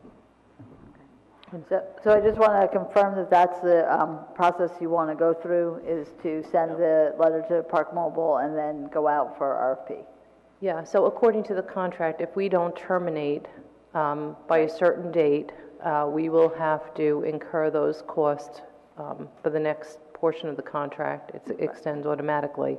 So I think that's why we wanted this on the agenda tonight, so we could all agree that sending a letter of termination doesn't cause that automatic renewal. So there are other obviously viable large organizations that do this kind of thing. So it's just not, Park Mobile is not like a monopoly. Absolutely. I think at the time that we were looking, they might have been one of the few provide the service. There are several now that have favorable rate structures. So hopefully we'll be able to move forward with them. Okay, thanks. Okay. So the next item is the Chestnut Street parking kiosk, and I'm really just putting that on there to just mention that it's up and running. And Mr. Rooney, you might want to make other comments about it. Sure. It was installed the Tuesday before Thanksgiving.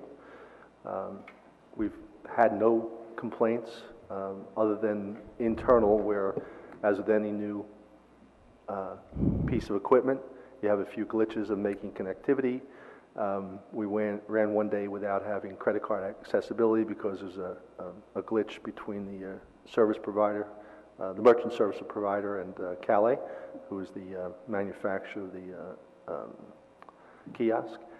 We've had a couple of glitches with the Park Mobile, trying to make the connectivity between the download of their information to the kiosk, in which case our PEOs had to use two accesses to look up enforcement, one from the Park Mobile side, one from the Calais side.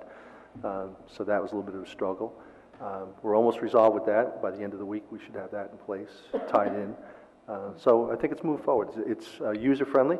You walk up, the screen turns on for you, ask for your plate number, put the plate number in, go through the transaction on how you want to pay for it, credit card, cash, or Park Mobile, and you get a receipt, and you're done. So it's pretty good.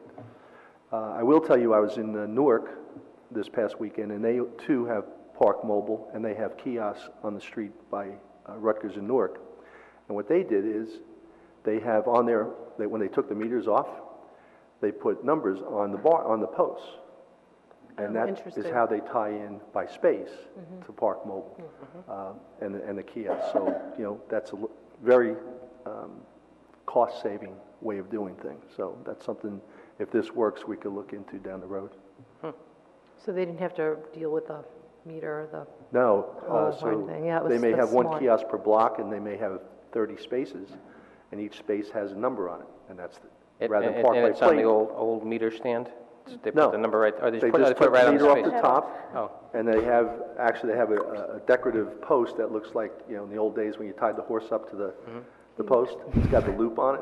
It's very decorative, but, again, you can just get by with just the post itself. So it was pretty neat.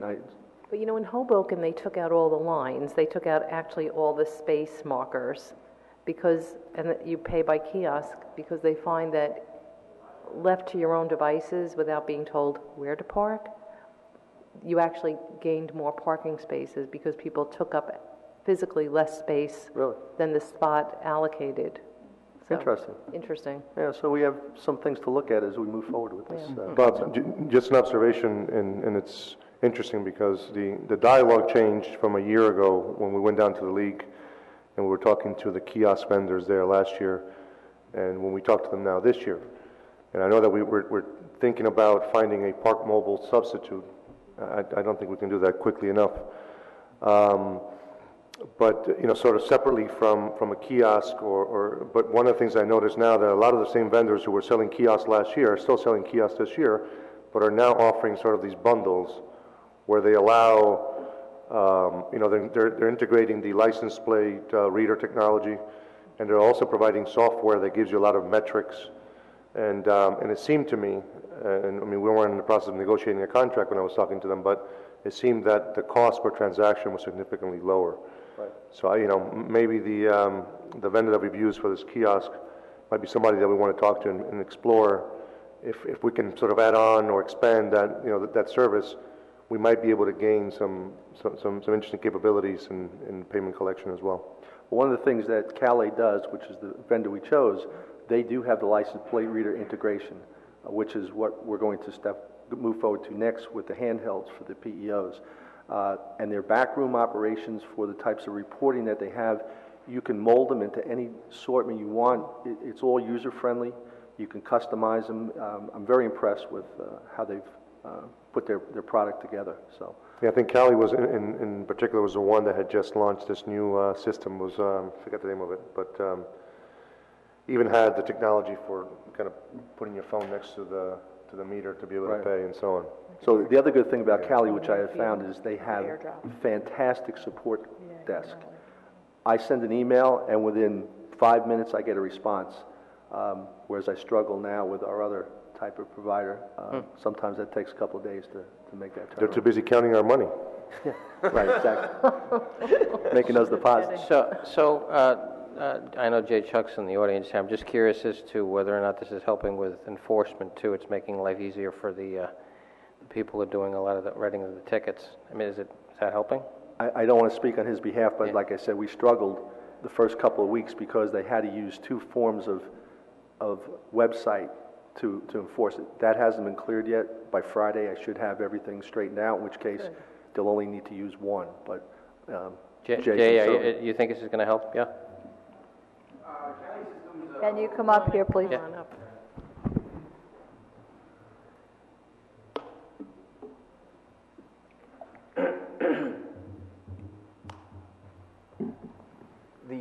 The Cali system is a little,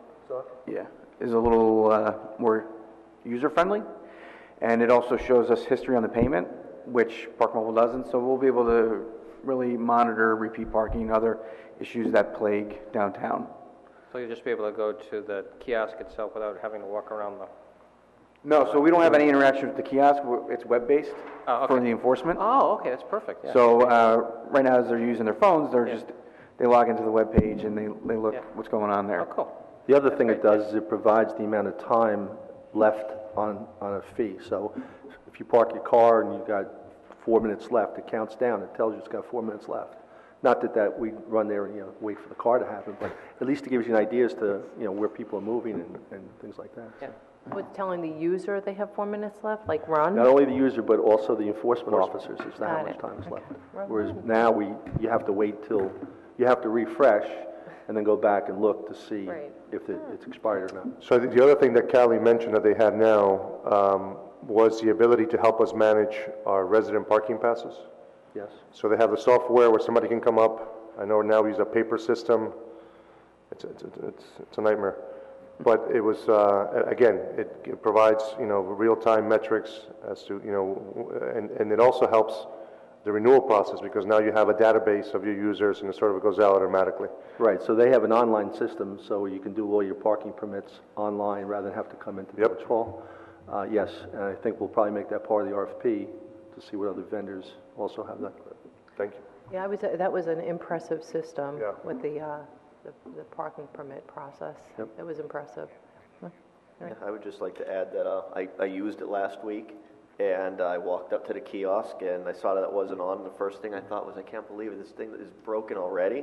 And then the screen popped on, and I followed the prompts, and I just had to put in my license plate number. It was very easy. I paid with quarters, and it was all good. Yeah, plus the dollar bill and the change boxes are very secure. They require 2 locks for access, and they give you a printout as to how much is in there.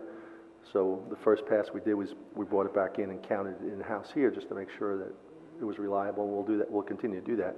But it was pretty interesting. So there were no quarters missing? No quarters missing. That's good.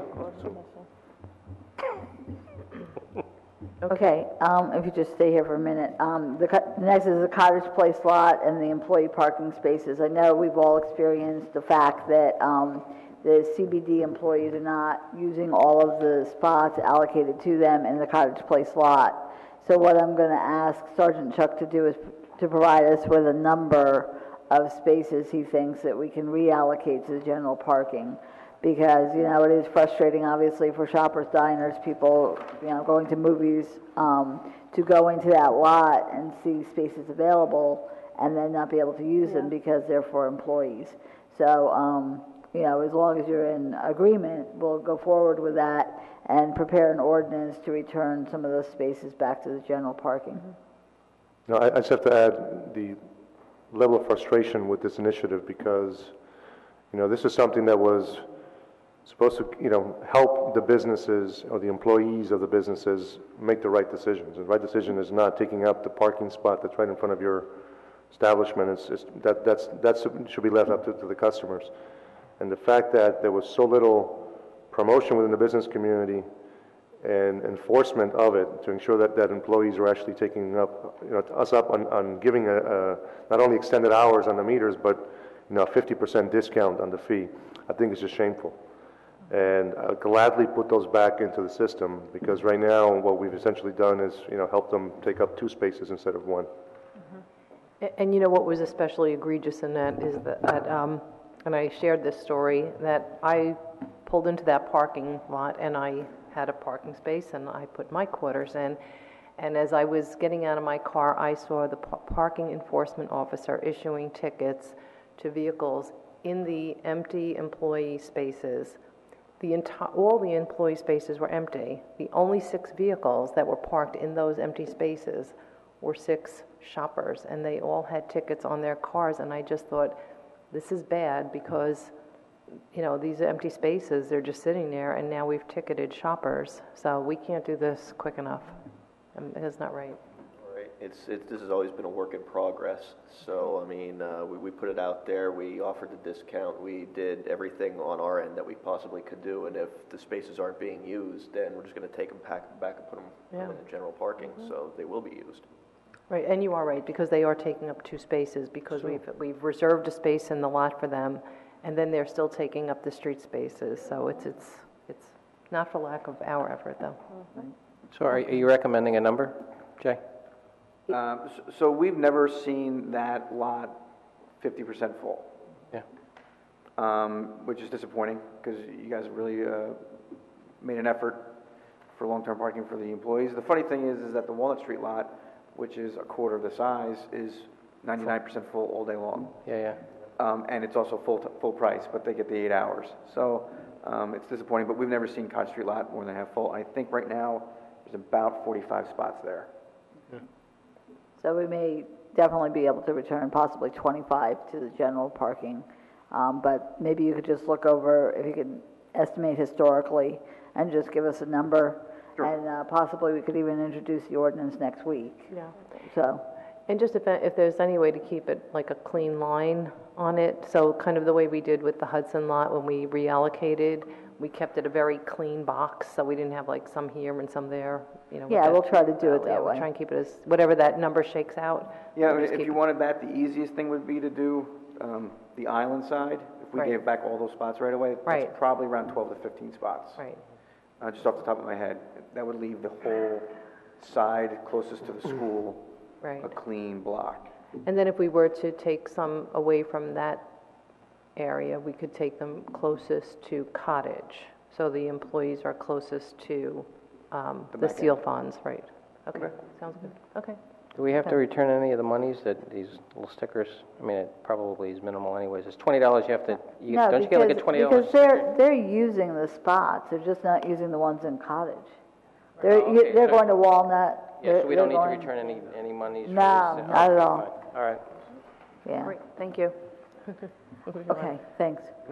So the next one is the budget transfers. As you recall, we do transfer money from departments who currently have extra funding to those with insufficient funds.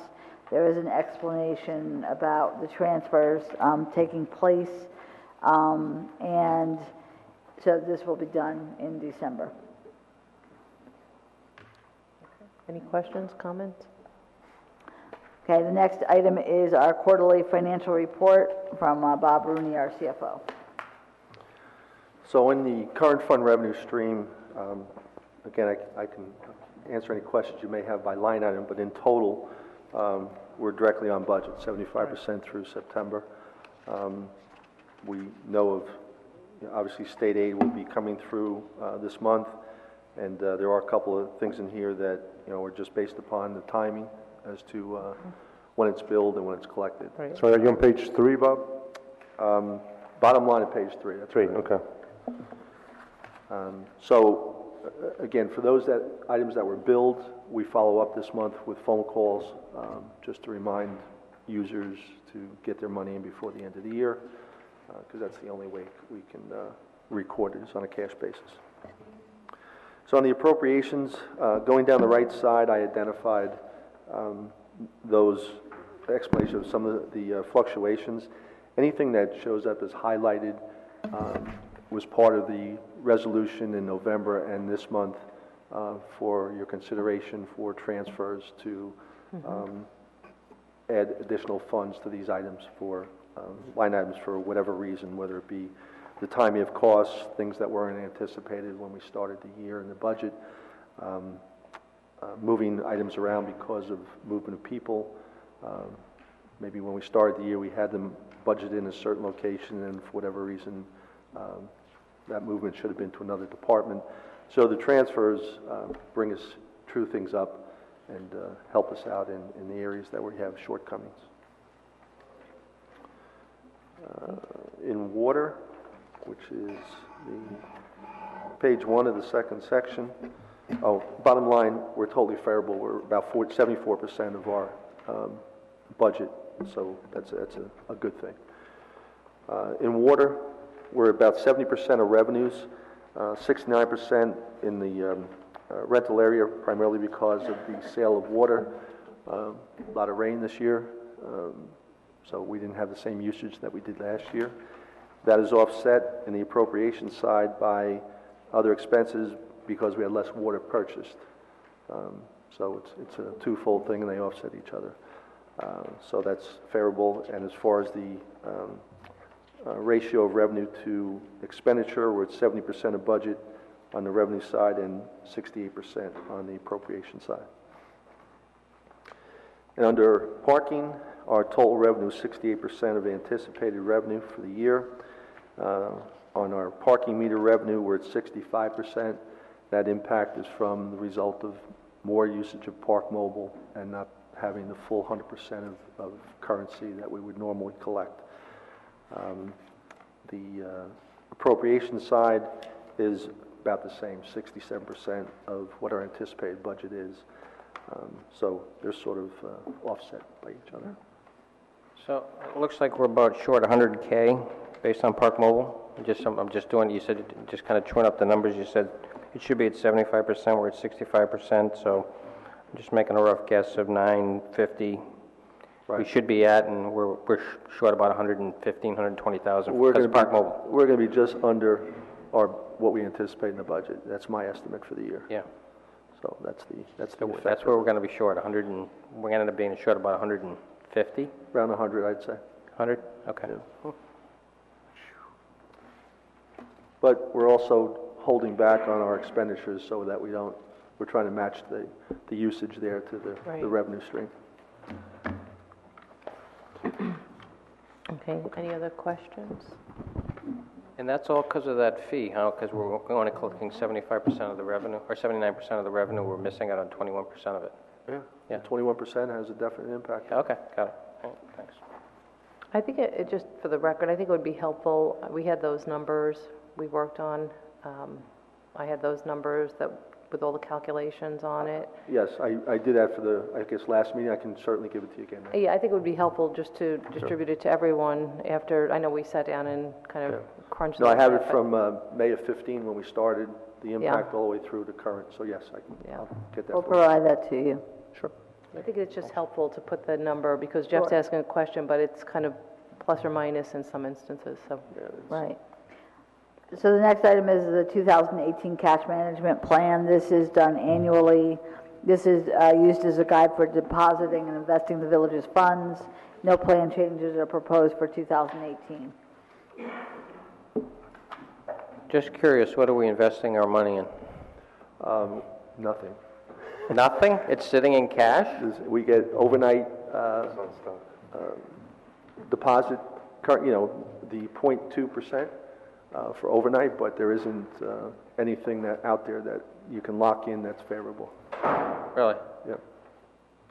And this is, consistent with all other government agencies.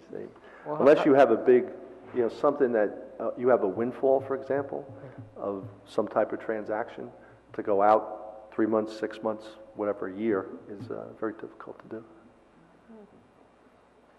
How about with the surplus that we have every year we end up with? We end up with about 3 mil. That we end up with? Yeah, where the hell does that go? Well, we do invest money. I mean, you can... Oh, okay, yeah, I'm just curious as to where you're putting it in. Yeah, You're putting in long-term bonds, or what? No, there is nothing invested long-term or anything over 3 months. Most of it's just short-term within the banks. Oh. Okay. Moving on. Okay, the next item are the temporary appropriations for the general, capital, and water utility. General fund, the water utility, and the parking utility. This is so that we can operate starting January 1st, 2018 until the actual budget is adopted. Okay. Any questions on it?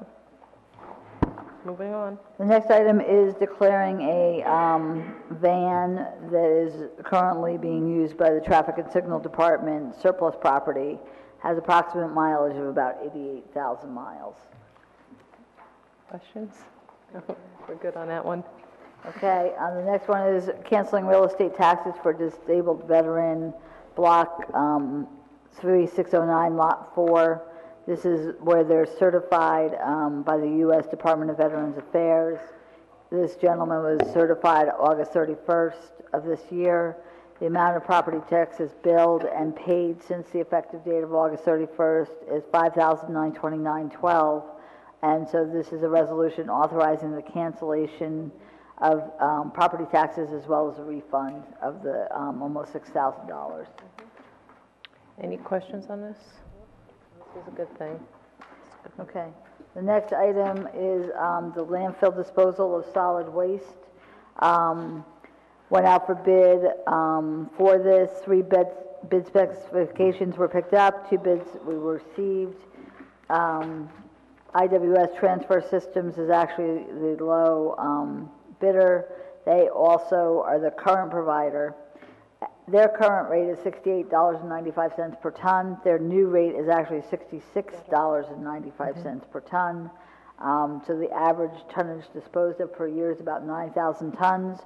So over the new contract price, the village should see an average annual savings of $18,000. That's nice. So the recommendation is to award it to IWS Transfer Systems. Very good. Questions? The next is for the recreation program and construction for 2018. Annually, the Recreation Department seeks proposals from outside vendors for programming. 8 proposals were received, 7 were returning vendors, and 1 is new. They do not commit to all offerings in any proposal, and the pricing is negotiable throughout the year. So this lists the various vendors and allows them to provide the programming for recreation. Any questions? Okay. The next one is portable radios for the police department under state contract. It's purchase of 10 portable radios. They'll better interface with our radio system and also allows better fidelity of the transmissions in higher noise environments. Again, they're under state contract, and the cost per radio is $3,064.85. Questions? So this is coming from, it's being paid out of an account. I'm just assuming that account has sufficient funds in it to Yes. pay for, okay. Correct, Thanks. yeah, it's coming out of Okay. the account number, yes, exactly. All right. It's all checked by finance prior to coming to the council. Okay. So, yes, there is sufficient funding. The next one is, if you recall last year, since the taxi service is no longer located in Ridgewood, we decided to rent out 2 of the 5 spaces that the taxi used to have. And in doing so, we received a bid of $2,000 annually for that. There was an option to renew it for an additional year at the same price, so this is recommending that extension as we're receiving $2,000 per year for those spaces. Okay. Questions? The next item is leasing of police vehicles. As you know, we have leased police vehicles through Enterprise, and it worked very well. We went out for bids again in November. 8 plan holders were eligible to bid. We received 1 bid, but it should be noted that of those 8, 6 of them are data companies that seek information on public bids to sell to their subscribers. So the only bid received was from, again, Enterprise Fleet Management. It's a monthly quote of $2,355.10. They submitted a complete bid package. They have, as I said, performed successfully in the past, and so we'd like to award the leasing again. It's 2 SUVs, 2 sedans, and 1 minivan, as well as service for other authorized vehicles from January 1st, 2018 through December 31st, 2020. Okay. Any questions? Moving on. The next is for the poster displays, which are found in the tunnel of the train station. We went out for a bid because the former one was concluded. There were 3 plan holders eligible to bid, and we received 1 bid. The sole bid was from Intersection Media out of New York, New York. A proposal for a fee of 60% of the net annual billings. This is the same as the current contract that has concluded. It's for the use of the 34 poster display locations in the bid. There's no minimum floor price. Duration of the bid is January 1st, 2018 through December 31st, 2022. And we get approximately $20,000 to a high of $30,000 in revenue per year from this lease. So, any questions? We like the posters, actually. Good. Okay. That's a good thing. The next one is our planning board master plan. We received 2 proposals from planning firms for the visioning process, and I think Mayor Knudsen is going to speak a little bit to this. Yeah, so we went out for proposals for the master plan visioning process. These came in, it wound up on our agenda, but technically it's the planning board that hires, and so it's the planning board that authorizes the send of it. Planning board will make the recommendation, Right. but the money has to be dispersed to hire them. Right, through the so I think that this is a little bit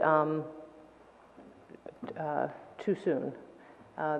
But everyone can go through it, and it'll give you a flavor for exactly what the process is and how to, how the length of time and how this works.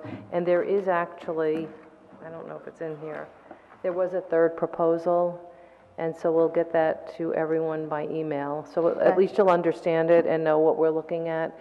But it's the planning board that actually does the hiring on this. No. But if any, Susan, Actually, he's saying no. they make the recommendation. I'm sorry, we make the recommendation, but we allocate the money. You allocate the money, but you don't, you can either accept the recommendation, you're not bound by the recommendation. Okay. All right. But you can certainly defer to their expertise. Right? Yeah. All right, so the next item is the minute proposal for 2018. Annually, I go out for someone to prepare the synopsis minutes for the village council meetings. As a reminder, the 2017 minutes were prepared by Barbara Dillon at a price of $6 per page. I had 7 people pick up the proposals, and I received 1 back. The sole proposal was from Caitlin Powers. Her price is $8.50 per page. It's a 42% increase over 2017. However, it's the exact price of our 2016 preparation. So, sometimes we get lucky and the prices go down. Sometimes they go up. But, so therefore, I'm recommending that it's awarded to Caitlin Powers from January 1st, 2018 to December 31st, 2018 at $8.50 per page. Okay. Questions, comments? Moving on. Okay, the next are blue collar, white collar management salary ordinance amendments. In the white collar, as we went through the ordinance, we noticed that there are minor dollar amount changes, and we want it to be accurate, so therefore it's basically the various schedules have been checked, triple checked, and now we are accurate. What was happening was some of them were being rounded and it wasn't quite accurate, so this is accurate. In addition, the one title of Registered Environmental Health Specialist has a different layout for the ability to get to a certain level, because according to the statute, that particular title must reach the top level of payment within 5 years. And I think our other employees within the white collar union, is it 8 years before they get to the top step? So it's 8 years. So, but we have to adhere to the statute with that one title, so therefore that's a little bit different, and that's noted in this ordinance. For the blue collar, it was the same type of situation, is my understanding. There were also some titles that had to be changed that perhaps were not accurate according to civil service. So that was the changes there. And then for management, actually, we had to add in our new person who's taking over for Tim Cronin and put him within the management salary ordinance with his title of manager parks and grounds. So that was excluded from the management salary ordinance. So this will correct the different various factors in these ordinances and make them accurate. So they're all, small changes, but things that should be done so that they're accurate going forward. Okay, any questions? Okay. Next one. So we went out, the police department decided to investigate the effectiveness and integrity of the security systems within Village Hall. They went out to multiple vendors for their ideas on the project, and after interviewing several, decided that Secure Watch 24 of Moonachie should be recommended for the contract. This is a professional services agreement. They actually have 20,000 cameras installed and that they monitor within New York City. They're the exclusive vendors to Barclay Center and also multiple New York City government agencies. There's various areas where we're going to look, including panic alarms, CCTV, access controls, And although each system will stand alone, they'll all be integrated into one management software. The signal division will be able to do some of the installation of the hardware during this project. They're recommending a service contract for biannual checkups of the system, as well as an extended warranty. The project in total is $231,217, but phase one will be $143,922. I do have Sergeant Chuck here. If you have any questions about the process or about the company, he was involved in the entire process from start to finish, including walking the various vendors around to get their input as to where they thought we should put these cameras or install the various alarms. So, do we have questions, anyone? I just had a question about the financing, if the money's available, or is this something that we would have to consider as a capital project in? Phase one, we do have the money available, and then after that, we'd have to appropriate it, is that right, for next year? So that'll be in the capital budget for 2018. Sergeant Chuck, the other thing is, I may have kind of skimmed over things. I don't know if you wanted to add anything additional. That was perfect. Oh, okay. It depends, how in depth you want to get into the project, but it was pretty extensive. We've been plagued almost since the beginning of moving into this building with almost inadequate systems, and we never really looked into maintaining those systems. So when they break down, we just kind of go, oh, let's get something quick to fix it, and we're creating a bigger problem. The perfect example is we actually have 3 camera systems that don't work with each other in this building alone. So, these are some of the things we're going to fix. We have 7 throughout the entire village. So there's 7 different camera systems not monitored by the same person and not managed by the same person within the village. So, there's things that we can start consolidating and working together, having all the departments work together. And, I actually think that this can't be done quick enough. Honestly, because I know that I'm reading the report and there were certain things that kind of pop up and, what works, what doesn't work, how it's operating, what it's connected to, and I know that there are significant issues, and we've had that conversation, so this is another good thing to do. And Jimmy and Signal, along with Secure Watch, have pretty much committed to as much manpower as we need to get this done right away, and we're looking at probably about 30 days start to finish. Oh, that's good. Okay. Anyone else? Okay, thank you. So our next area is under policy. So update on Glenwood Road.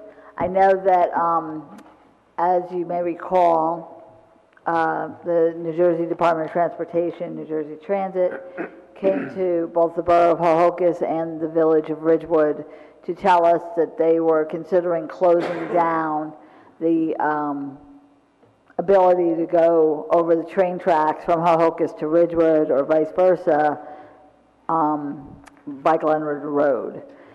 This is because of the fact that many trucks, landscaper trucks, oversized vehicles, tractor trailers were going up and down that hill, causing issues. Also due to the fact that, unfortunately, there are people who drop off a loved one on the tracks, make a U-turn on the tracks, and then head back up the hill. This is called soiling the tracks or fouling the tracks, and this is something that they're very concerned about for the safety of both their train engineers, obviously, as well as for these people who do these maneuvers on the tracks. The other issue is, obviously, as these big trucks and landscaper trucks with the trailers go up the hill, they take up the entire width of it, so therefore people have to stop and wait till they get up the hill or come down the hill before they can proceed on their travels. So, as we also know, this council passed a resolution indicating that they did not want to have the train crossing closed, that they wish to have it remain open both ways. The other possibility is that it would be one way coming down the hill. Many of our residents also offered their comments to NJDOT during the comment period. I know there were many emails that went to them. In addition, I know that in particular the Hohokus Chamber of Commerce was very much opposed to closing the hill or even making it one way, because they felt that there are many residents of Ridgewood who frequent the Hohokus business district, and that would prevent them from doing so. So the follow-up meeting was held late last month in November, and DOT has decided to give it a trial run. So beginning January 1st, 2018, for a 6-month period, there's going to be enforcement of not fouling the tracks, of preventing the oversized vehicles from going up or down the road, with enforcement mostly on Hohokus's part because the tracks are in Hohokus.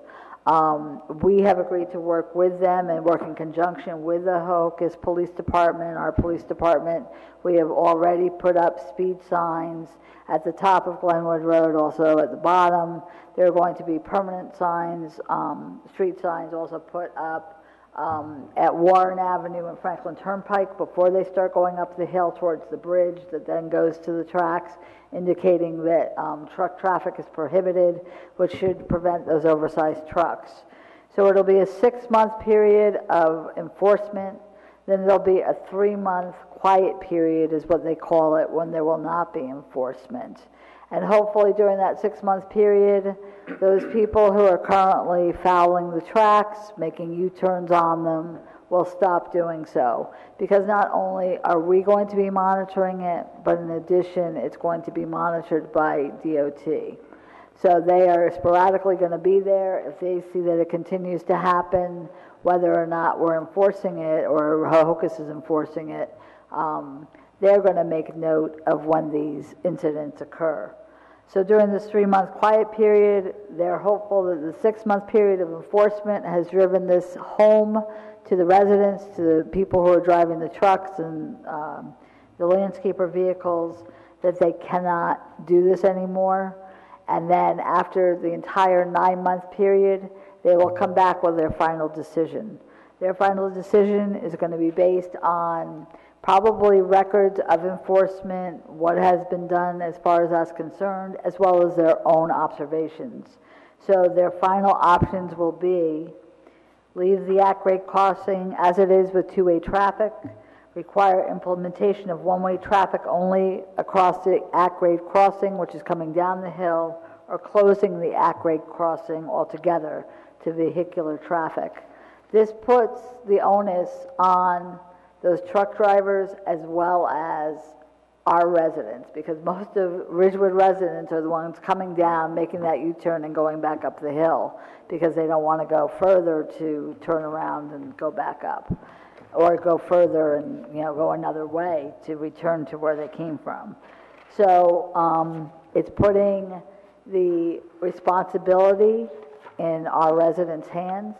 I'm hopeful that this will be a time period where our residents realize the seriousness of this and that they realize that they have the control.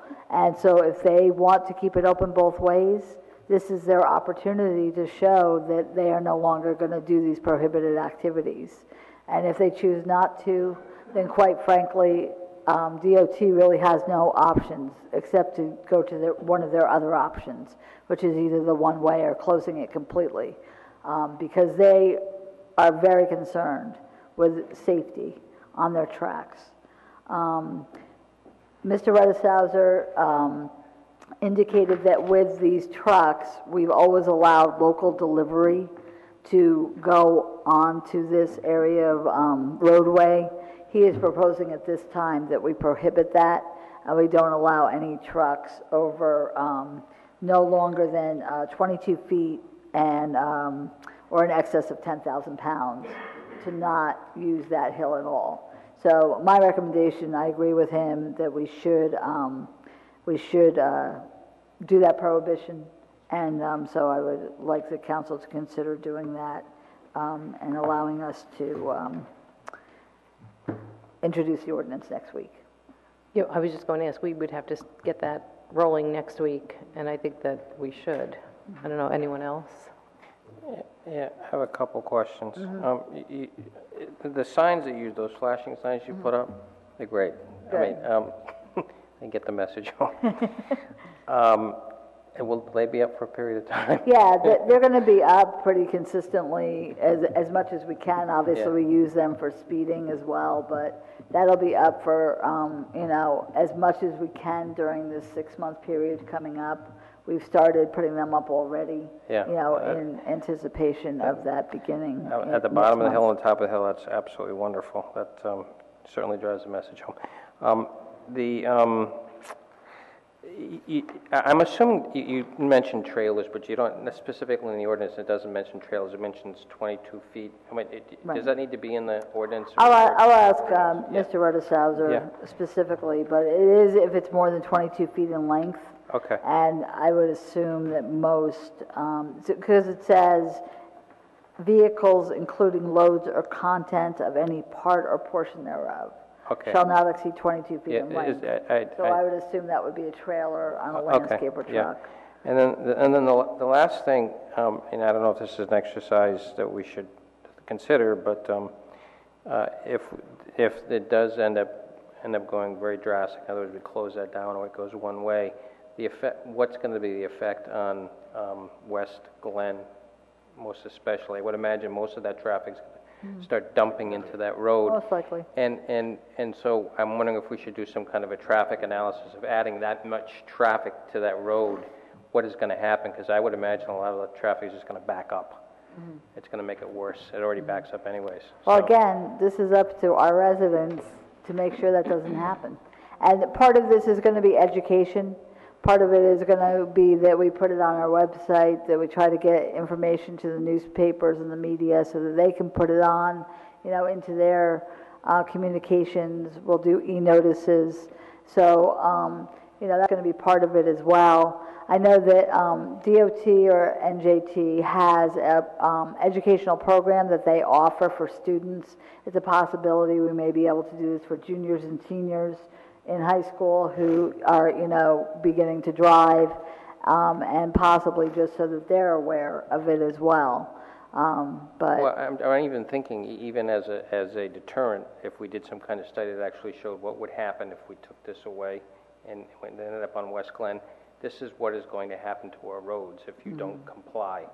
And maybe we do that analysis and maybe we publish it in the paper saying this is what's going to happen if you don't do this. I mean, I guess we could do that. I guess we could do an anticipatory type of study. Obviously, there would have to be funding for that provided, but it's certainly something we could consider. So I think we have a pretty robust list of email addresses and some individuals who've taken a pretty aggressive lead on having this accomplished. So this is pretty big, that they're allowing this 6-month period and then the 3-month quiet time. So I think we should reach out to those people as well and ask them to do their outreach to their lists, their distribution list. And as you know, we have all those email addresses because we did ask everyone to copy us on their list to the DOT on those emails during the comment period. So we could kind of just put all that together and start shooting emails and ask people to comply with this. And as a matter of fact, there was already a reporter's doing a story on it, so we spoke this morning, she's already on it, so it's good. Yeah, and I think working in conjunction with Hohokus, with our police department, with our, continuing to try to educate, and they also trying to educate to protect their businesses in Hohokus, hopefully we'll be successful. Okay. The next one is establishment of a housing authority. And Mayor Newton, I think, is going to speak to this.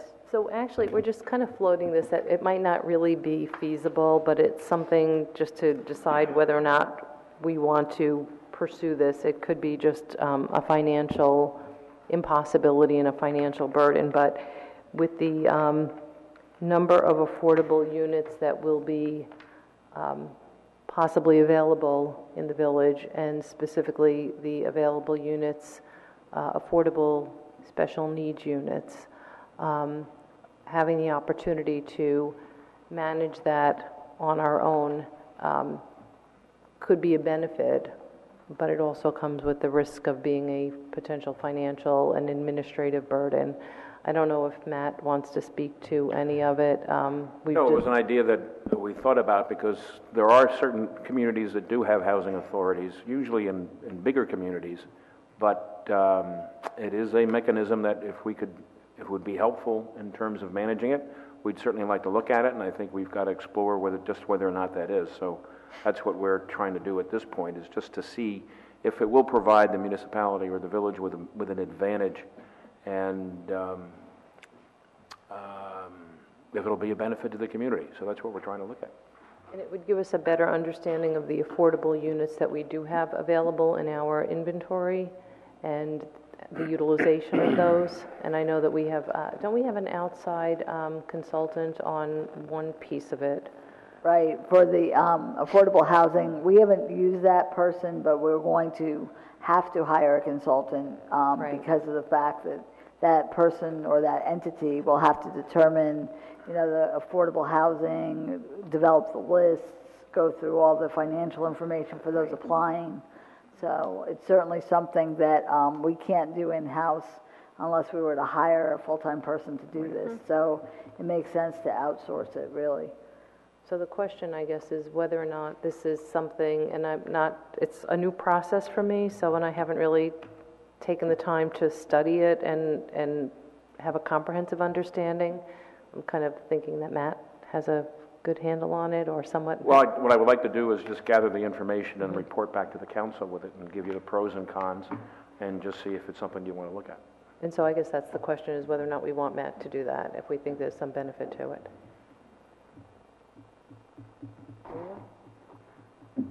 I mean, I guess it's probably too early to ask who would be running it and, what kind of work is involved and everything. That's what you would want to find out.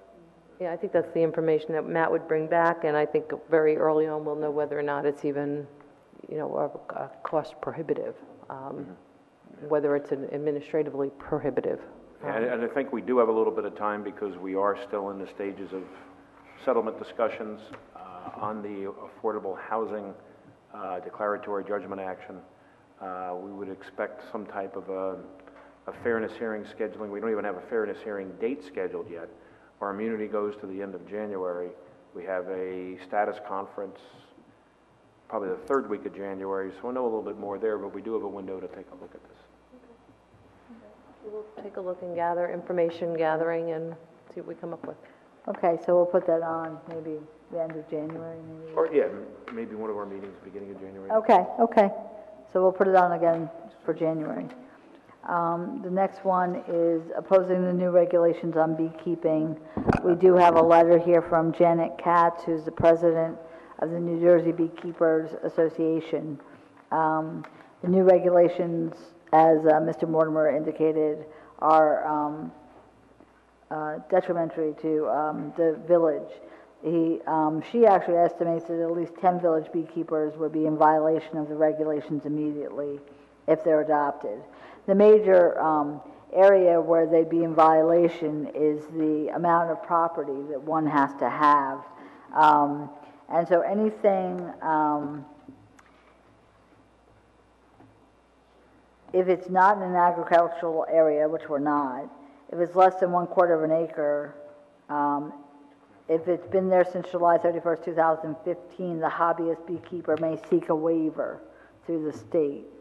On a residential lot of 1/4 acre to less than 5 acres, a person wishing to keep bees as a hobbyist may seek a waiver to keep 2 hives per lot. And if it's 5 acres or more, it's keeping up to 10 hives. Most people don't have 5 acres or more. Most are going to be within the 1/4 or less, or the 1/4 to 5 acres.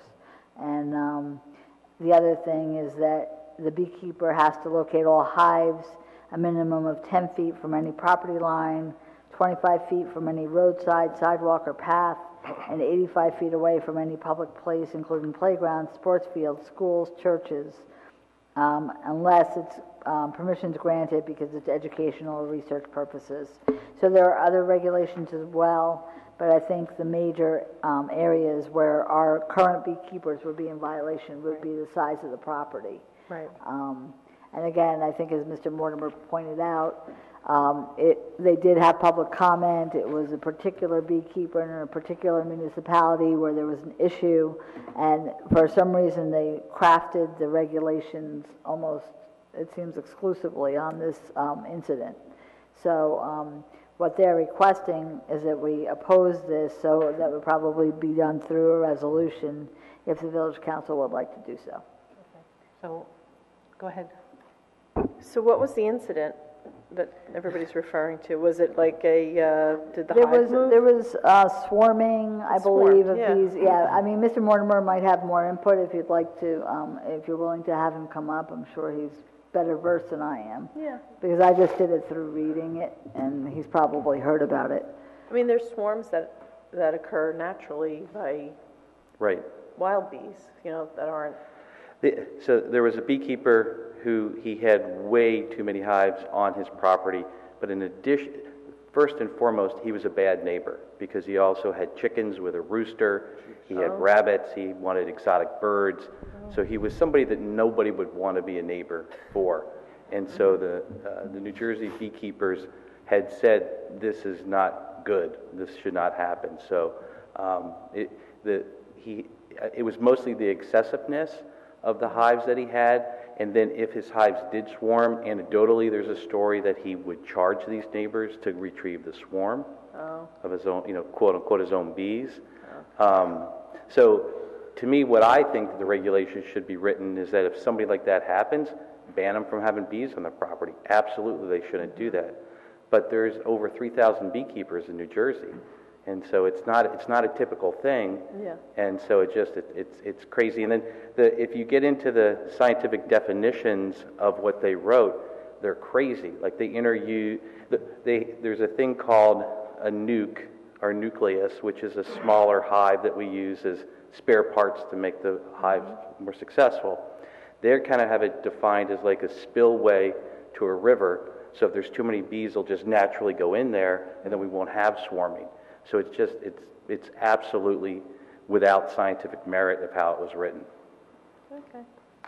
So I guess the question is, do we want to have a resolution to oppose these regulations because, as indicated, it impacts immediately 10, even though we have 15 beekeepers in Ridgewood presently, do they have a license or registration for the bees?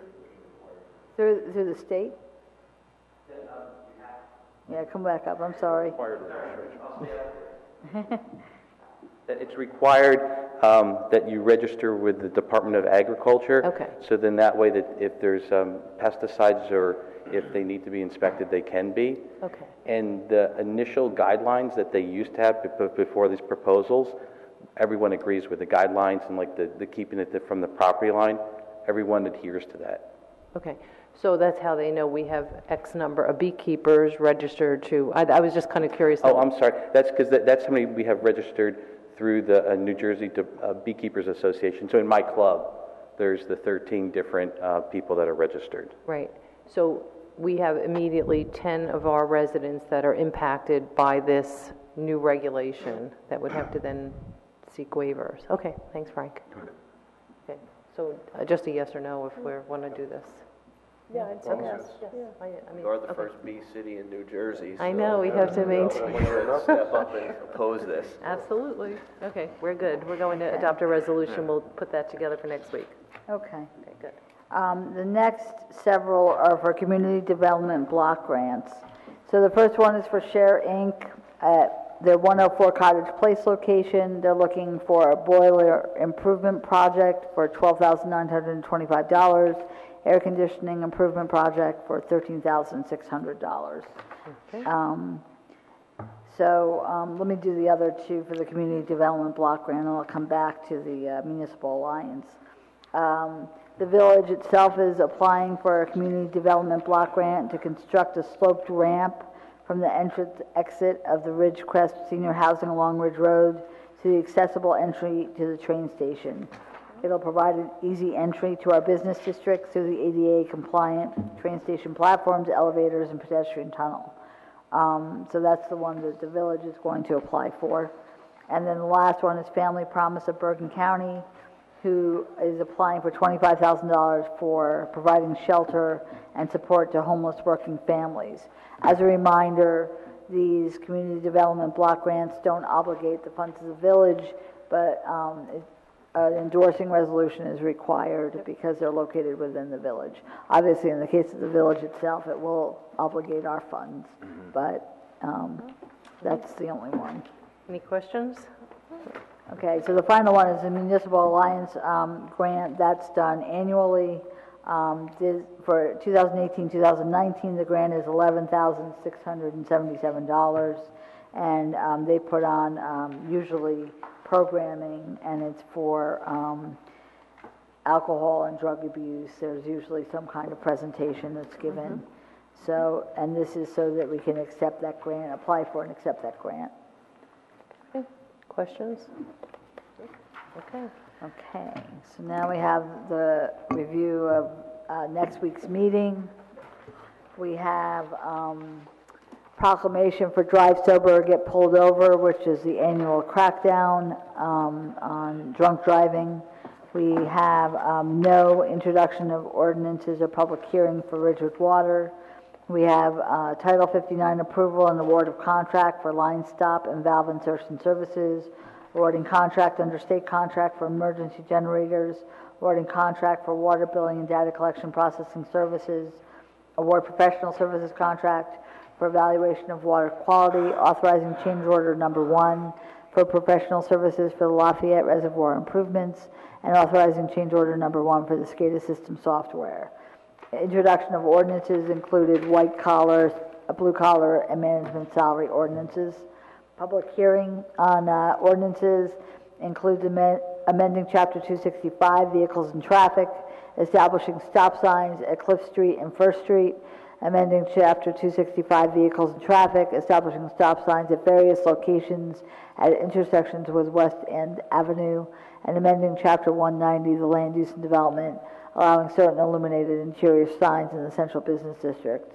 The resolutions include approving the village cash management plan, designating official newspapers for 2018, which is an annual resolution, the 2018 annual meeting statement, approving budget transfers, approving 2018 temporary budgets, awarding professional services contract for risk management consultants, currently Brown & Brown. We'd like to continue with them. Award professional services contract for employee assistance program, that's through West Bergen Mental Health Care. Award professional services contract for update of the fixed asset inventory. Award contract for landfill disposal of solid waste. Award contract for the preparation of the 2018 Village Council meeting minutes. Awarding contract for rental of 2 designated parking spaces on North Broad Street by the taxi stand. Awarding contract for the 2018 recreational program instruction. Awarding contract under state contract for police radios, awarding contract for the poster display advertising at the train station complex, endorsing application for a community development block grant for SHARE for the village of Ridgewood and also for Family Promise, declaring a 1998 Ford Econoline club wagon surplus for the signal department, opposing the new beekeeping regulations, awarding a contract for a security system, authorizing cancellation of real estate taxes for a disabled veteran, authorizing an application for Bergen County Municipal Alliance grant, authorizing village manager to send a letter to Park Mobile non-renewal of contract, appointing joint insurance fund commissioner, that's annual, and appointing the public agency compliance officer. Are there any items you would like off of the consent agenda?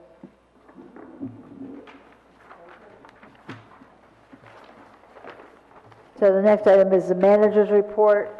We all enjoyed the Chamber of Commerce's holiday tree lighting last Friday. We want to thank Downs Tree Service, who transports and installs the tree and puts the lights up, and thank you to Joan Groom, the executive director of the Chamber, and her crew, who make this a wonderful festive Ridgewood event.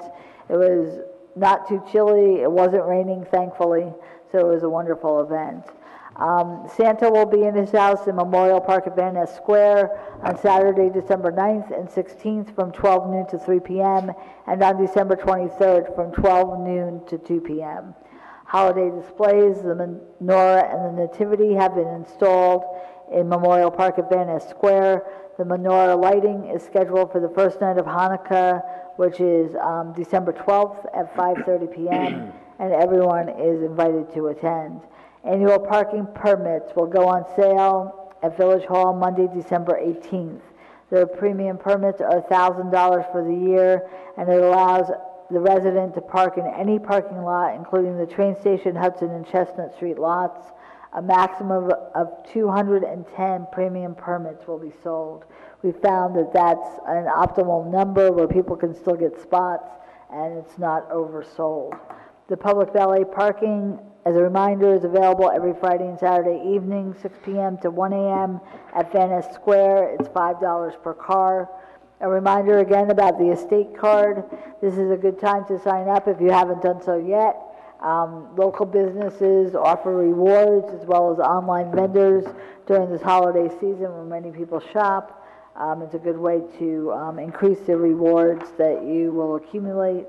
You'll get some tax benefits in the third quarter of the year. And as a reminder, the requirement to preload $400 per month has changed, and you just need to make a purchase every other month. Leaves continue to be collected. The schedule and further details are posted on our website, which is ridgewoodnj.net, or you can call 201-670-5585, which is our street department. We have fallen a little bit behind in our schedule.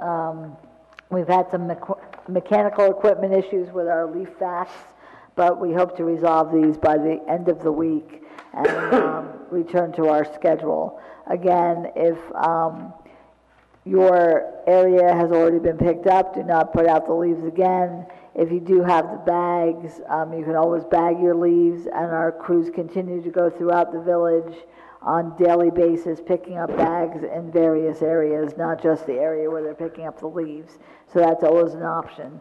The end of December is usually when we end up, finishing up the leaves. What I've indicated is that when we're ready to do the last sweep throughout the entire village, we'll send out an e-notice, we'll put it on our website, and we'll give, probably at least 3 days notice. If we can give more, we will, so that people know that if they have their final leaves, they can put them out, and we'll do that one last sweep. Hopefully that'll be around the end of December. And keeping our fingers crossed that the snow predicted is not too much, because when we get the snow mixed in with the leaves, as we know, it becomes an issue. That's all I have. Okay, thank you. Councilman Boyd? Thank you, Mayor. Since our last meeting, there's been 2 planning board meetings. There was one on the 21st of November. The KS Broad came before the board for a revision of their plan. The main revisions to the plan were as follows. The number of units that are in KS Broad went from 66 down to 60 units on 2.01 acres, or 29.8 units per acre. Let's fix that. There are 15 one-bedroom units and 45 two-bedroom units in this particular revision. They're all at market rate. The 9 affordable units that were supposed to be at KS Broad have been moved over to the Enclave. There are 15 units at the Enclave, mainly for special needs residents. The massing of the building went from 102,000 square feet down to 98,200 square feet. There were some variances. One of the variances was a building height of 45.92 feet. This height is recessed from the building facade, so it really can't be seen from the street, but it is a variance. There was an increase in the retail space from 5,500 square feet to a little over 8,000 square feet. The tower on this particular structure, the KS Broad structure, is 60 feet 6 inches. It was approved unanimously with the stipulation that whatever moves into the retail space will be reviewed by the planning board to ensure there is an appropriate intensity of use, most especially for parking. Subsequent meeting, Planning Board was held last night. There were several issues that were on the agenda. One of them was a signage ordinance for downtown. The issues of signs in the windows and how big those signs can be. That was tabled, and a subcommittee is going to look at the appropriate signage and signs size that goes into the windows. There was an application for a subdivision at 246 Mountain, which was voted down by the board. This particular plot of land, which was to be subdivided into two separate parcels, was 80,000 square feet. There were several variances. There were 3 variances with this particular application. One of the main variances was a reduction in width. The requirement is 125 feet, and they wanted to make both lots 100 feet in width, so it was voted down. There was a kind of a pre-application for called the Hopper Ridge Townhomes, which are on Durar Ave, which is off of Prospect Street. As you go down South Maple, if you take a left on this Prospect, it's a little bit down the way and to your left. There is an issue with a retaining wall for the 35 units in the townhouse complex. This particular retaining wall is starting to deteriorate, and so the main issue is trying to buttress that particular retaining wall, the railroad ties, so that they don't fall apart, and the townhomes that sit on that particular plot of land don't end up collapsing. There is also an issue, unfortunately, and again, this is still informal in nature, but the sewer pipe that actually kind of goes through the middle of the development is composed of asbestos. So there is a keen awareness of that, and the planning around that is to ensure that that stays as stable and as quiet as possible, so that asbestos is not affected. It's going to end up being a very large undertaking, and this is probably not going to happen anytime soon. It'll probably happen in the next 5 to 10 years, but these people are being proactive in seeing that this particular retaining wall is starting to not necessarily collapse, but it's starting to deteriorate in a way that may end up causing a major problem. The NJDEP is involved in this, and again, this is probably not going to happen for the next 5 to 10 years, as they need to save up enough money to make sure that they can pay for this. The Library Board of Trustees met on 11/28. There was a discussion for a need of a project manager for the renovation that is proposed to take place here and sometime in the future. This particular project manager would be responsible for the fundraising efforts, outside funding for grants, and also other fundraising efforts. They'll be looking at coordinating temporary quarters for the library, informing the public of what's going on, and oversights on matters related to the renovation, not necessarily the renovation, but kind of the oversight of the renovation. The library, as you may know, it's been 20 years since it's been last renovated. It is in need of an upgrade for both wear and functionality. They've had, since past 20 years, they've had over 6 million visitors to the library, so it's taken a lot of abuse. The Open Space Committee met on Monday. We are continuing to look at and benchmark Ridgewood versus other similar type towns and what they're doing for open space for use in a master plan update, and that is ongoing and probably is going to take the next 3 or 4 or 5 months. So that's it. Thank you.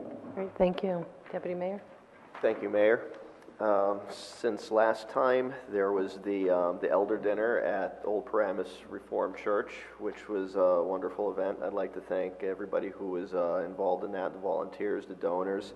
And also at the Old Paramus Reformed Church was the interfaith service before Thanksgiving, where many of the religious leaders in Ridgewood get together and put on a very beautiful service, and that was a pleasure to attend. The Special Project Task Force met on Monday to review the financial benefits from solar panels that we have on the municipal buildings and the water pollution control facility that the village owns, and that's the data collection is happening and that's ongoing. The Ridgewood Environmental Advisory Committee met, and the Green Team met yesterday in a joint meeting to work to see how much more collaboration we can have between the two committees and work closer together, as the Green Team would be able to secure funding through Sustainable Jersey and provide a roadmap for different sustainable activities that could interest both groups. So that's happening and ongoing. And out of that meeting, the park, Van Ness Square Memorial Park, has been reserved on April 22nd for the Earth Day Festival. So that's about as far as we've got with planning for that, but it's always a great day, and we'll have a theme soon, and there'll be more to come on that. And that's about it. Thank you. Great, thank you. Councilwoman Walsh. So I just have Ridgewood Arts Council. We had our last event, which was really well attended. It was in the Little Theater at the high school. It was Tom Smeads, Broadway producer, and it was a Q&A as part of our artist series. And he did a Q&A with Rosie McCooey, one of our members of RAC, but also obviously we know her for helping with all of the theater arts within Ridgewood. So it was really an interesting evening, lots of questions. I found out more about Broadway shows than I could have possibly imagined. It was really a nice evening. So just as a reminder, since we started this artist series, we've had Ariel Atkins at the stable, and she did her artware, art and artware. We had Ashley Zielinski, who did the 3D printing over at the library. We had Drew Martin, who did his artwork, and we had a discussion at the stable again. Tom Smeads, who was just at the Little Theater. We had Augmented Reality as a partnership with the Education Foundation with the artwork that the kids do in March. And next month we're going to be having Eric Coriel, who is a visual video artist, and that's going to be January 23rd at the library. And he basically does like a visual art where you can be immersed in the art. So it's so like if you feel like you're in the art. So we're hoping that he's going to be able to perhaps bring an installation that we can maybe put in downtown so people could walk by and be part of it. So, but that's all I have. Great. Councilman Hache. Cool. Just the only update is because I've been getting a lot of emails about it, but the LED lights, the holiday lights, I was promised that the brackets are going up this week. For the snowflakes? The snowflakes, yeah. So those are going to be... they should actually be up by sometime next week. The brackets are Perfect. first. We're identifying the poles. We're having an issue with some of the poles. They have something on the other side. And just so you know, they are going to overhang the sidewalk because they are so large that if they were overhanging the street, we would have issues with trucks and things going by. Yeah, so they're going up. They're significantly larger and a lot more advanced than the 1961 balls that we have hanging previously. Kissing balls. The kissing balls. So those are going up soon. And then the banners had gone up for a very brief period of time before the holiday banners went up. All the Ridgewood downtown branded banners, I think, came out great. So we'll get those back up after the beginning of the year. But the LED lights will be going up shortly. So the LED lights are going over the sidewalk. Over the sidewalk, right? yeah. And I actually remember this as part of an initial conversation a while ago because we still know, but basically we're going to have a good representation on both sides of the streets for East Ridgewood Avenue, and then also on the west side down as far as the strip mall where Santoni's Pizza is, that small strip mall, as well as down, Walnut, Oak, and possibly, Chestnut, Oak, and possibly Walnut if we can find a pole there to put it for those couple stores. Yeah, the issues that we have with the delay is that we don't own those poles, so we had to get approval from the utility on putting them up. And then the brackets that were there were meant for the much smaller kissing balls, so now we had to redo everything. But it's okay because the snowflakes are actually winter. I mean, it's holidays, but it could also go through February and into March, so you could still have that kind of sparkly thing. So, great. That's it? So I don't have much because Special Project Task Force was done and those two events. The only one thing I had is kind of just a technical, not a correction on planning board, but the special needs housing is actually not in the Enclave, it's in the Seal Funds building. And the Seal Funds, the Enclave project, their units, is it 5, Jeff? I'm sorry, they're 5 units from the Enclave and then the 9 from the... I think it's 6. It's 6 at the... 6, well, all right, I'm sorry, yeah. So the 15 total are actually going into the Seal Funds building.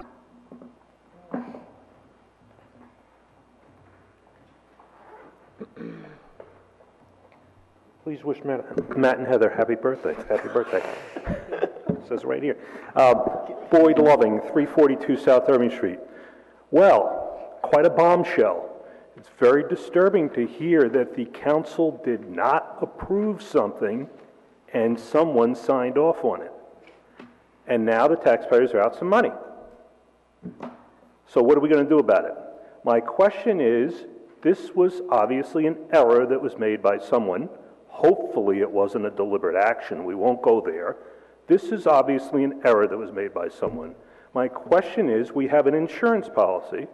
Does this insurance policy, or could this insurance policy cover our losses as a result of someone making an egregious error? Somebody needs to check that out. We pay insurance premiums. Can this be covered? You know, it's a lot of money. This is a lot of money that we shouldn't just forget about. Obviously, we can't hold the person, whoever that is. The person wasn't named, but I think we all know who it was. We can't hold that person accountable because the person no longer works for us. But can we check with our insurance company and find out if we can recover these losses? Very upsetting. It's just extremely upsetting. The other thing that's somewhat upsetting to me tonight is that change orders.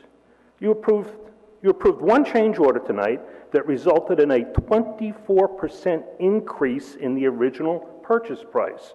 I've stood before previous councils and expressed my disgust with change orders. Somebody comes in, they give you a bid, and then all of a sudden that price goes sky high. We shouldn't allow that. You know, when a contractor comes into your house and gives you a price, and then they discover something, oh, I didn't realize that was going to happen, you know, it's on you. It's on the contractor. This is something that somebody came in and they got involved in the project and didn't realize that there was some concrete falling down from the tank. Why didn't they do a proper inspection to begin with? A 24% increase is totally unreasonable, especially when we're talking about these kind of dollars. So I'm asking this council in the future, before you award a bid, to make sure that the contractors that you're awarding bids to know what they're doing. Sometimes the lowest bidder isn't always the right choice, as you know from home construction. So that's very upsetting to me. And then there were 2 more change orders that I guess are going to be approved next week. Same thing. More change orders means more money, means the taxpayers have to dig deeper into their pockets. We've really got to stop this. Parking kiosk. Move toward them as quickly as you can. Got to get rid of these meters. Changes falling out of meters, and I hear the police called all the time to pick up change from meters and secure it. Got to get rid of the meters. We have, Ann and I have property in Hoboken. They've got kiosks down there. They work great.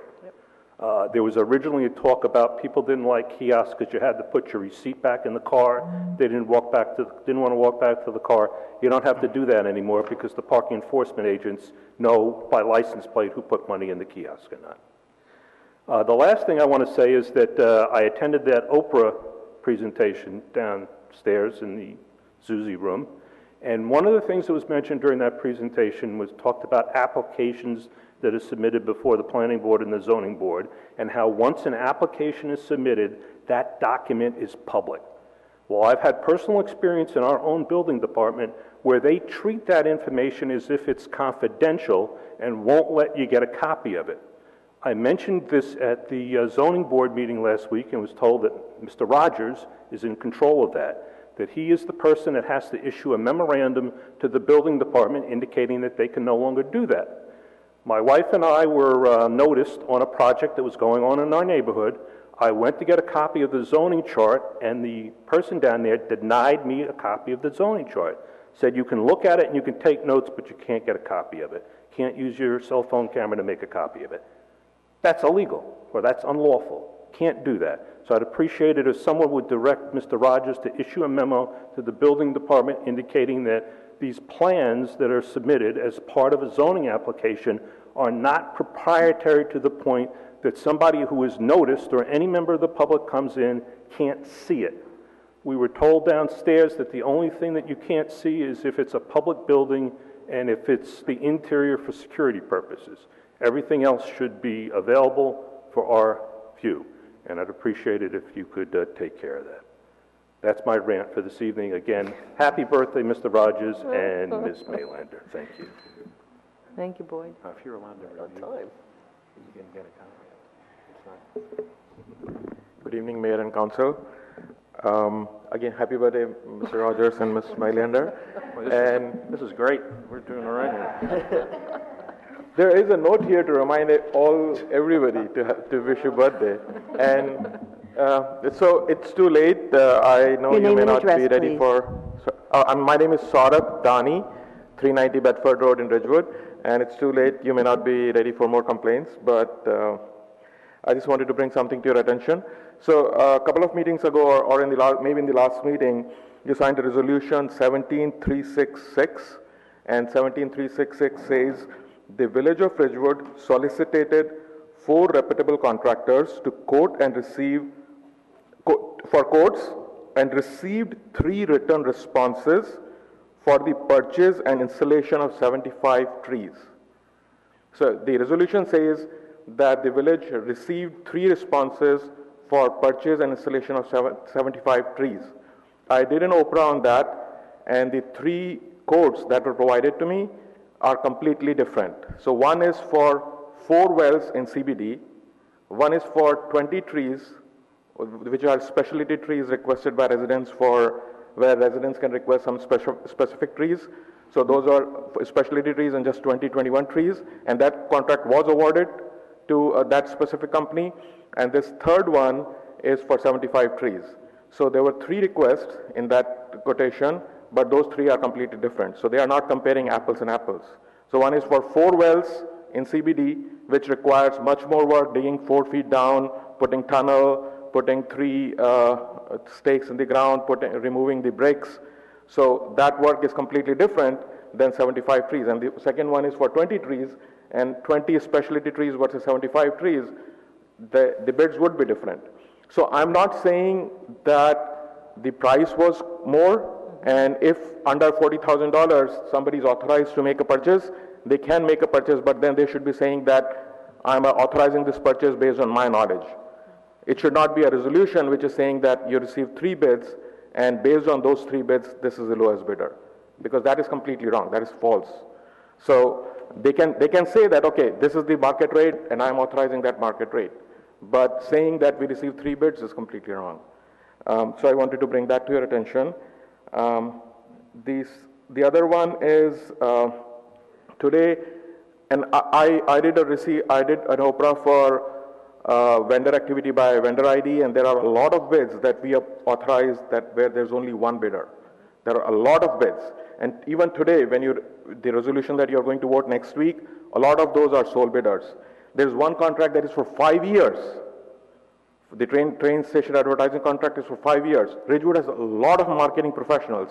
If somebody just posted on the Ridgewood Moms and Dads or somewhere that, hey, this is a bid, there are so many marketing professionals, advertising professionals, somebody's firm would have bidded more than that. So the process may be followed, that we are doing the bid process, but maybe we can explore how can we get more bids. Because definitely whatever process we are following, we are not getting enough bids. For a lot of contracts, we are just getting 1 bid. So if you are just getting 1 sole bidder, that we may be losing money because we may not be competitive. So we may be following the law, but we may be losing the money there. The third one is the Park Mobile. We mentioned that we may be terminating the contract. So if you do terminate the contract, please notify the residents and find a way to get the refunds if they have money there.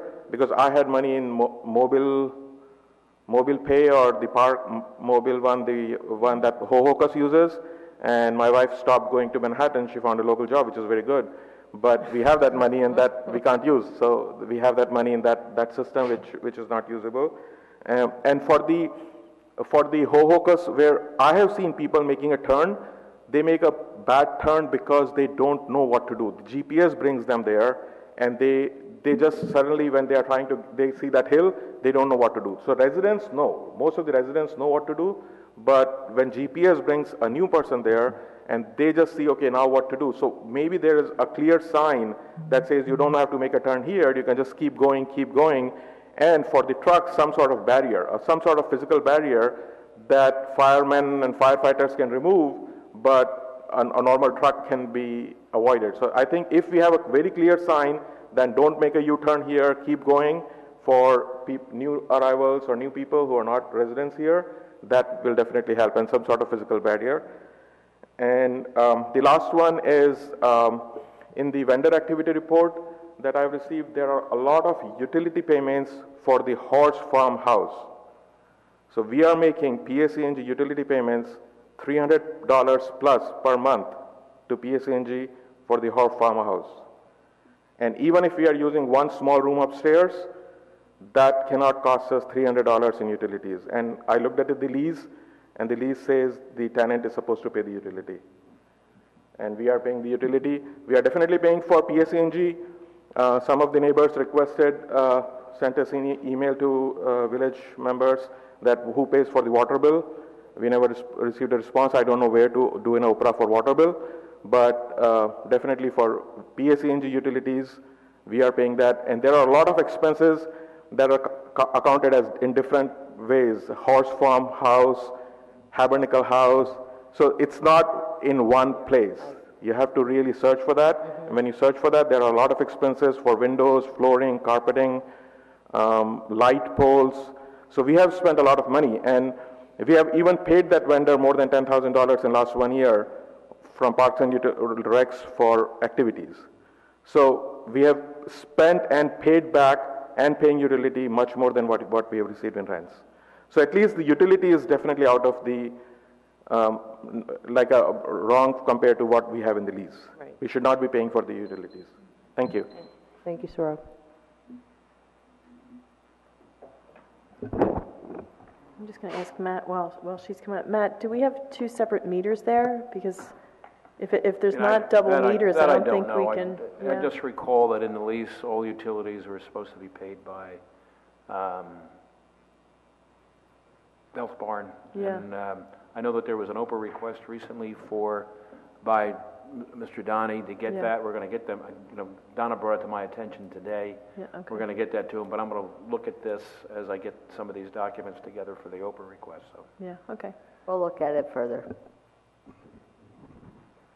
Good evening, Ann Loving, 342 South Irving Street. Happy birthday, Matt and Heather. A couple of things I wanted to mention. Tonight, I think it was mentioned that only one name had been proposed for Shedler Park, and actually there was another name proposed by Jane Shinazuka a couple of weeks ago when she suggested that it might be named the Isabella Altano Memorial Park. So there was another name proposed. I'm not sure that the current iteration would be something that Isabella would want her name attached to, but that was suggested. Secondly, regarding the minute preparation for village council meetings, so minutes are taken, they're outstanding, you guys approve them very quickly. We also have YouTube where you can actually hear every single word that was said. And then as a third option, we have the League of Women Voters takes minutes of the village council meetings. So the village council meetings are very well documented, which is great. I just wondered whether all council boards and committees, subcommittees and boards of the council are required to take minutes, or if that's optional, because certainly you guys place a very high priority on minutes being taken of these meetings, and I was wondering if at some point you could let me know whether your boards and committees that report to you, that are from people that you have assigned, whether they are required to have minutes. Okay, the third thing regards the cameras for the courtroom. I think it's great that that's going to be improved. I've had personal experience with two instances regarding the cameras. One is the cameras in the courtroom, which I believe there's one back there.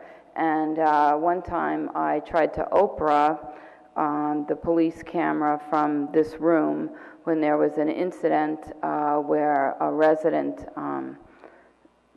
hit another resident over here, and I was told, well, that not all areas of the courtroom can be viewed by the one camera, which struck me as extremely dangerous.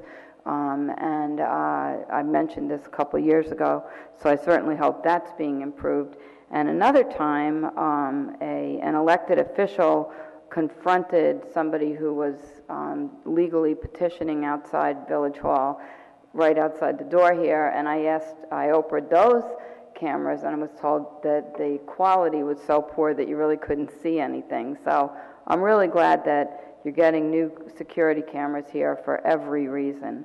However, I think it's just amazing that I think it was $231,000 for a no-bid contract. Like, that's really amazing to me, but I guess you're allowed to do that. The last thing regards the library. I know that improvements to the library sounds like that's going to be a done deal, but it's interesting to me that the number of visitors in the last 20 years is often quoted by members of the library as being a reason why the library has taken a beating. I'm just, curious, like I can understand that carpeting would take a beating, and I know that the carpeting's been replaced over there, but I doubt that the building is taking a beating because a lot of people walk in and out of it. I don't think it's like we have herds of elephants or heavy equipment going in and out of the building. So I think that that's a pretty loose reason for having to put in like a spiral staircase and whatnot. I mean, let's call it what it is. If the library wants to make improvements, let's not blame it on the fact that they've been taking a beating by lots of visitors. Thank you. Thank you. All right, with that, we're going to close public comment. I just have one question for Matt. The Oprah of a application on the Board of Adjustment plans, or to have a copy of those, actually, that came to my attention not from Mr. Loving, but from somebody else, and I was surprised myself because if you have an application and you have a zoning chart and you have materials relevant to an application specifically that you've been noticed on, you can't Oprah that. So I was also in the meeting with New Jersey Fog and understood differently. Yeah, I can prepare a memo and send it around. Yeah. So okay, great. Appreciate that. A wise thing to do. I just wanted to make one comment about something Mr. Loving had mentioned about the change order for 24%. The thing is with that is that these items weren't able to be fully inspected until the tank was emptied, and then we TV'd the tank and the piping, and that's when we found the boulders in the piping, and we also found that the inside dome had deteriorated. And so that wasn't able to be noticed even, if the contractor had gone because the tank was full. So until it was emptied, we weren't able to determine that was necessary. So I did just want to point that out. And my recollection is we had a conversation about that we wouldn't know what was in it until it was emptied. That's my recollection. And the thing too, one other point about change orders, we had a recent change that actually was less than anticipated. So sometimes it happens one way, but I don't disagree that we should, as best we can, avoid those and understand. But that one in particular struck me because I know we had the conversation. Right. In any event, with that, take a resolution to go into closed session. Resolution 17-371, be it resolved by the Village Council of the Village of Ridgewood that the Village Council meet in closed session on December 6, 2017 at 7:30 p.m. or as soon thereafter, as the matter on the agenda can be reached, and that said closed session be held in the caucus room on the fourth floor of Ridgewood Village Hall 131 North Maple Avenue, Ridgewood, New Jersey. Be it further resolved that the matters can be discussed in closed session are limited to legal matters to include anticipated litigation, compliance with site plan, personnel matters to include the health department. These matters are allowable under NJSA 10:4-12 et sec. Be it further resolved that the minutes of this meeting shall be made available to the general public when such matters have been deemed completed by resolution of the Village Council. May I have a motion? So moved. Second. All in favor? Aye. Anyone opposed? Thank you.